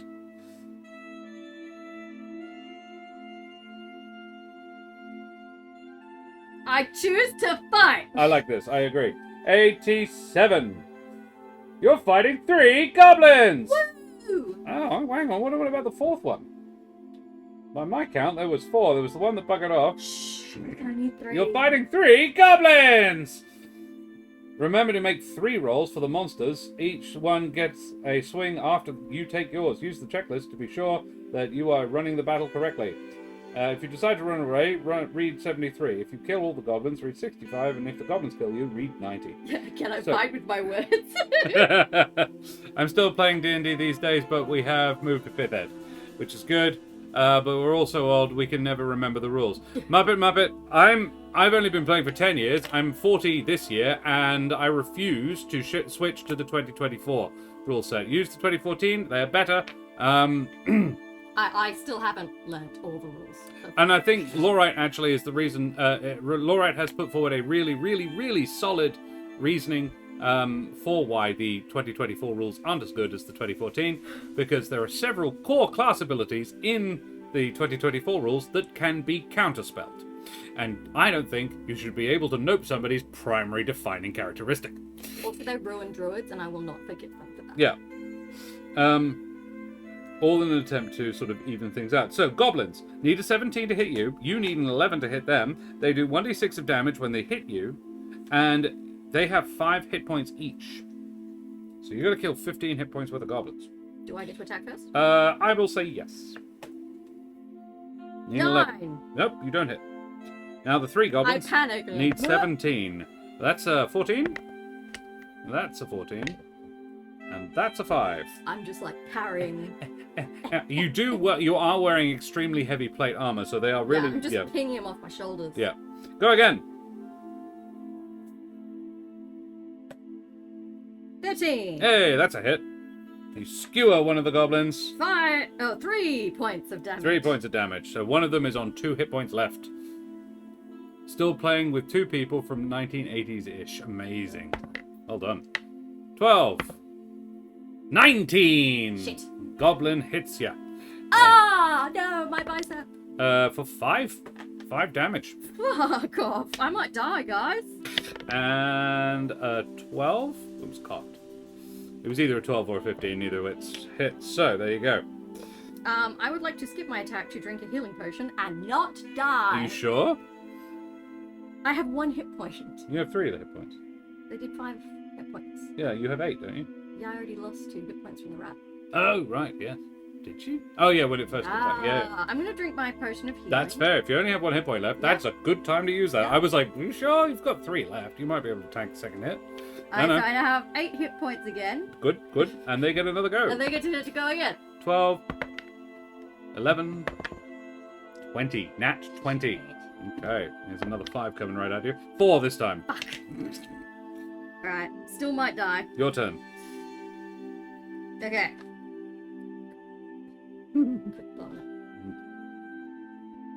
Look, I don't want to... Told you, I knew it. 4, 13, 16. Miss. 19! Hey! Don't roll 1. 2! Got him! 1 dead goblin! Ah. Now there's only 2 getting attacks on you. That's a nat 20, though. Shit. And that's an 18. Shit. You're probably going to die. Shit. 2 and 1. I have 1 hit point! I'm still probably gonna die. Fuck him up! Disengage, I repeat. You could disengage. run. Is running an option? Yeah, if you decide to run, read 73. I run for my pathetic, worthless life. You've killed a goblin. It's not another. You decide to flee. As you turn to run, you are hit by one goblin's sword for 2 points of damage. And I collapse. If your hit point reaches 0, you are dead. Yeah, you die. This is the end of your adventure. R.I.P. Jaren. You burned briefly but brightly. Yes. Your character has been lost in the dungeon. Don't be upset. This can happen in D&D, and it often does, through no fault of yours. That is the end of your adventure. You may start over if you wish. To do that, be sure not to keep the treasure you may have found. I don't think you found any treasure. Pretty unsuccessful run. I tried. TPK! Yeah, actually, Maharishi, that is the first time I've ever done a TPK. Well, I've done a couple of fake ones, but that was, unlucky. Well, gents and ladymen, that was, gentles and ladymen, that was quite a fun evening. I hope you enjoyed that. Did you enjoy that? Yeah. So next time, we will take a swing at an adventure using these rules. Daria, John, and Keren, will have a little. We're gonna leave the Humblewood of Elements and Evil for a little while, because Brendan needs a bit of time off, which is totally valid. So we're gonna do a few sort of short form little stories, sort of Monster of the Week style fun stuff. Yeah. And the first one we're going to do is First Ed, because I've got a book. Because he gave the op shop $50 for it. I have already. We had to do this stream so I can write it off against tax. It's now a tax write-off. There we go, boom, and I can actually use Corset's Cove money to buy that. That's what your sub money does, guys. That's how you're just feeding my addiction for TTRPGs. We need to have a look, honestly, at and I actually think you should run it. Eat the Reich. Eat the Reich. I think that should be the next thing we run. I bought Eat the Reich. Come to think of it. At Winterfest, and we haven't played it yet. So. And that also is a tax write-off, so we need to do that. And then after that, Teens in Space. I don't think I got a receipt for Eat the Reich. Interesting. You should have. Or if I did, I don't remember. Might have been emailed to you, as I recall, because you bought it from Glenn. Oh yes, and I got a bunch of downloadable content. So no, you didn't. You bought it from. You didn't buy it from Glenn. You bought it from the shop next door. But I suspect you did get an email receipt. Probably did. Check. If billionaires can write off their private jets, I can write off my TTRPGs. Eat the Reich. It's such a pretty book too. So pretty. I'll get it. What I also appreciate about the Eat the Reich is that it spends some time basically saying, do not assign Nazi atrocities to vampires. The Nazis did those things. Yeah. Don't give them a pass Very by making specific. the vampires do it. This is a Grant Howitt game as well, which gives it such a bonus in my book, and it's just good. Look at the layout. I mainly bought it because it was pretty. I'm not gonna lie. That's the back page. These are character sheet sort of things. Oh, it's just, it's really hard to explain. This is textured. The blood splatter has texture. You can hear it.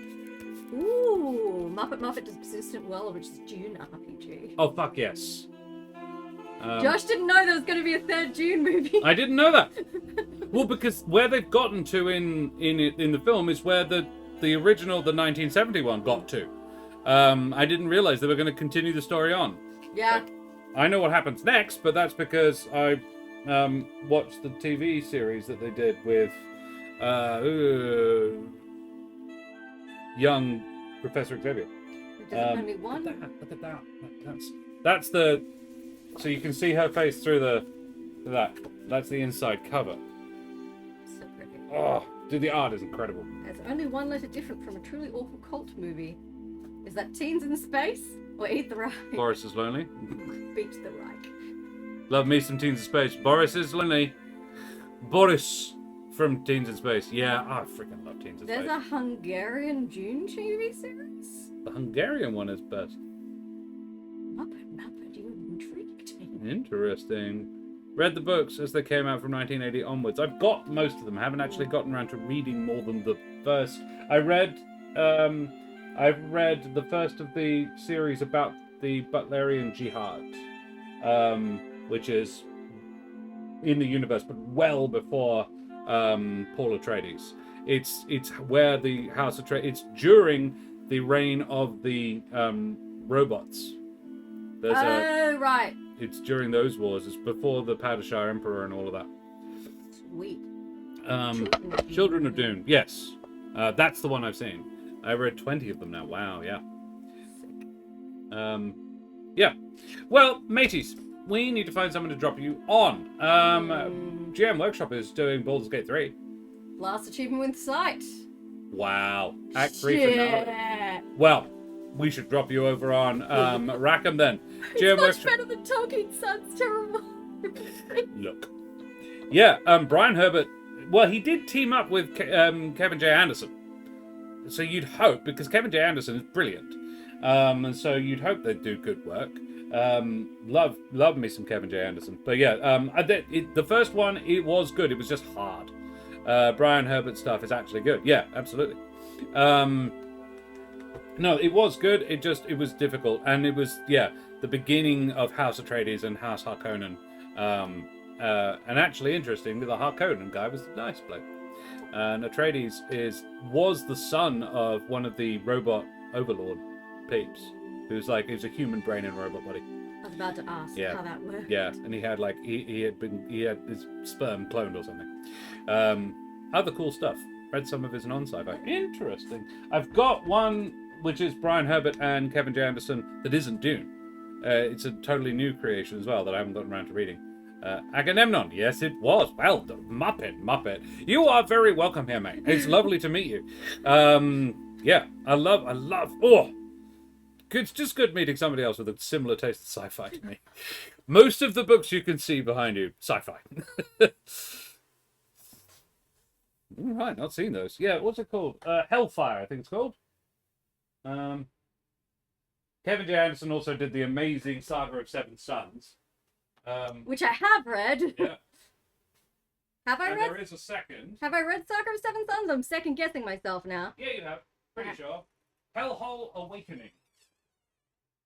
Book 2. Irritatingly. That's why I haven't read it. That one. You accidentally bought the sequel. No, it was because it was a second-hand bookshop. Oh, right. So I was just like, yes! But no, actually, waiting for the first one. For the record, I do like sci-fi, but I do not go as hard as Josh does. I like hard sci-fi. You do. Sometimes it's too hard for me. Yeah, which is totally valid. Like a bit of fluff. But I like my fantasy harder than you do, so... You do. Karen has read a lot of Brandon Sanderson. I have not, for instance. Might check those out. Brandon Sanderson, what was the one that we liked? The Skyward ones. We both like those. Yeah. Those are very good. And then there's all the Brian Webbers. The Honor Harrington books. Those are the lower one. Then the shelf above is all Star Wars. And then the one above that is Anne Leckie. Oh, very good. Anne Leckie. If you haven't heard of her. And AI, actually, as well. Very, very, like the main character in the main 3 books is an AI. But in a cloned human body. So they have some humanness. And it's them dealing with that. Yeah, if you want new sci-fi, Muppet, strong recommendation for Anne Leckie, Ancillary. I want to say it's Ancillary Sword is the first one. Yeah, Ancillary Sword, Justice, and Mercy. And for something lighthearted, the Murderbot series. Oh, yes. Mwah. That's they made very a very good, light sci-fi. They made a very good TV series of it, but the books are as good. Then there's, that goes along the Philip Pullman, and then Isaac Asimov at the end of it. And then the next shelf is Garth Nix and Pratchett, then Stig Larsson and Oscar Wilde.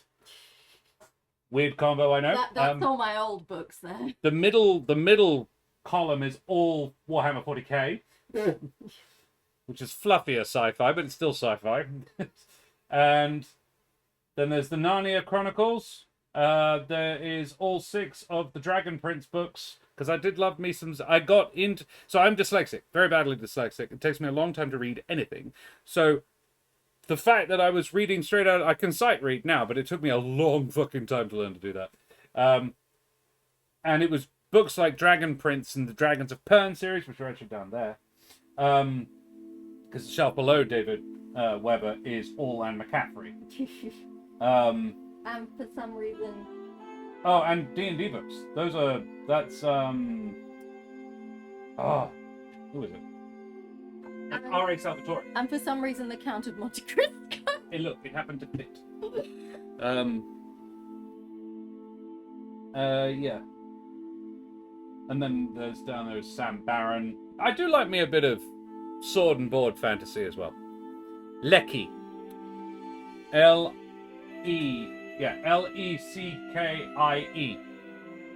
Anne Lecky. Fucking brilliant. Yeah, Philip pulled Hugo, this off I for believe everyone. she won a Hugo for it. That one's hiding. Thought you'd probably have a pile of Mercedes lacking. I don't. I've read a few because she collabed with Anne McCaffrey, but no, I actually didn't. John Scalzi says unexpected, compelling, and very cool, and I've only just gotten into John Scalzi. He's very good. Yeah. Ancillary Justice is the first one, I think. Justice is a kind of... It's a big, sprawling... It's just an incredible world. They're a little impenetrable, but they're very, very good. Yes. On a remote, icy planet, a soldier known as Breck is drawing closer to completing her quest. Breck is both more than she seems and less than she was. Years ago, she was the Justice of Torren, a colossal starship and an artificial intelligence controlling thousands of soldiers in the service of the Radch. Radch, rather. R-A-D-C-H. An empire that conquered the galaxy. An act of treachery has ripped it all away, leaving her with only one fragile human body. But that might just be enough to take revenge against those who destroyed her. So the ship itself was blown up, and they have ancillaries, are human bodies who have been sort of euthanized and given to the computer running the ship to control. Use as they see fit. Yeah. Inventive, intelligent space opera, Ancillary Justice marks the debut of a bold new voice in science fiction. I feel like she did win an award for it. Sorry guys, we've gotten massively sidetracked by We were going to go and write somewhere, but now you're talking to me about sci-fi. I don't know if I can admit what kind of books I've been reading lately on here. She won the Hugo, Nebula, and Arthur C. Clarke Award for Ancillary Justice. Lovely. That is how good it is. Because that's the 3 awards, basically, in sci-fi.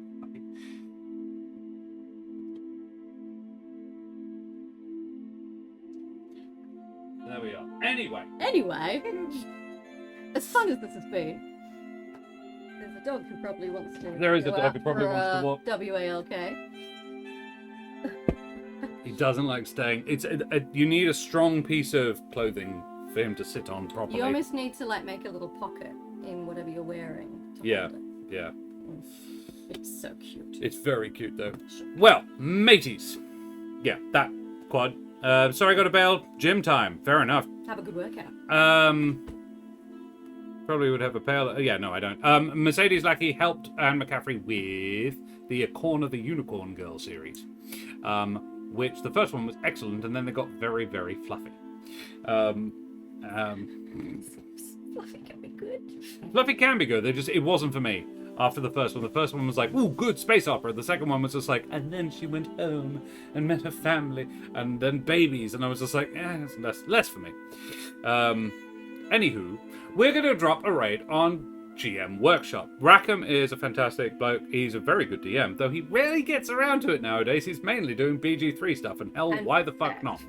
It's an excellent game, and he may well finish it tonight. So if you haven't played it already, spoilers. And if you haven't played it already, why the fuck not? Come on.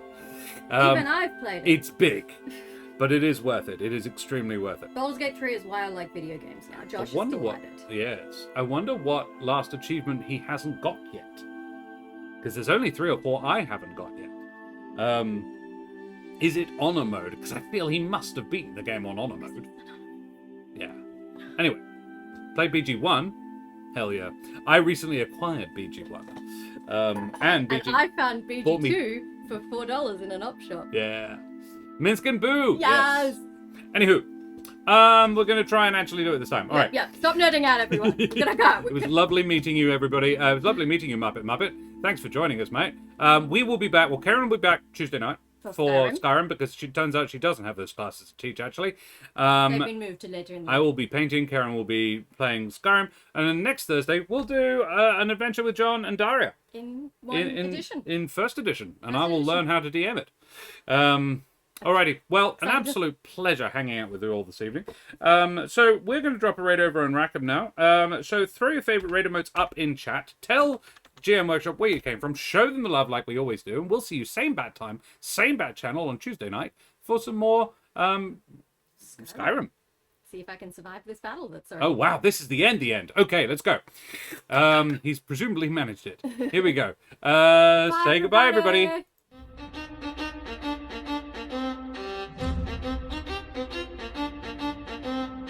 Don't forget to like and subscribe, you wee scallywags! Avast for now!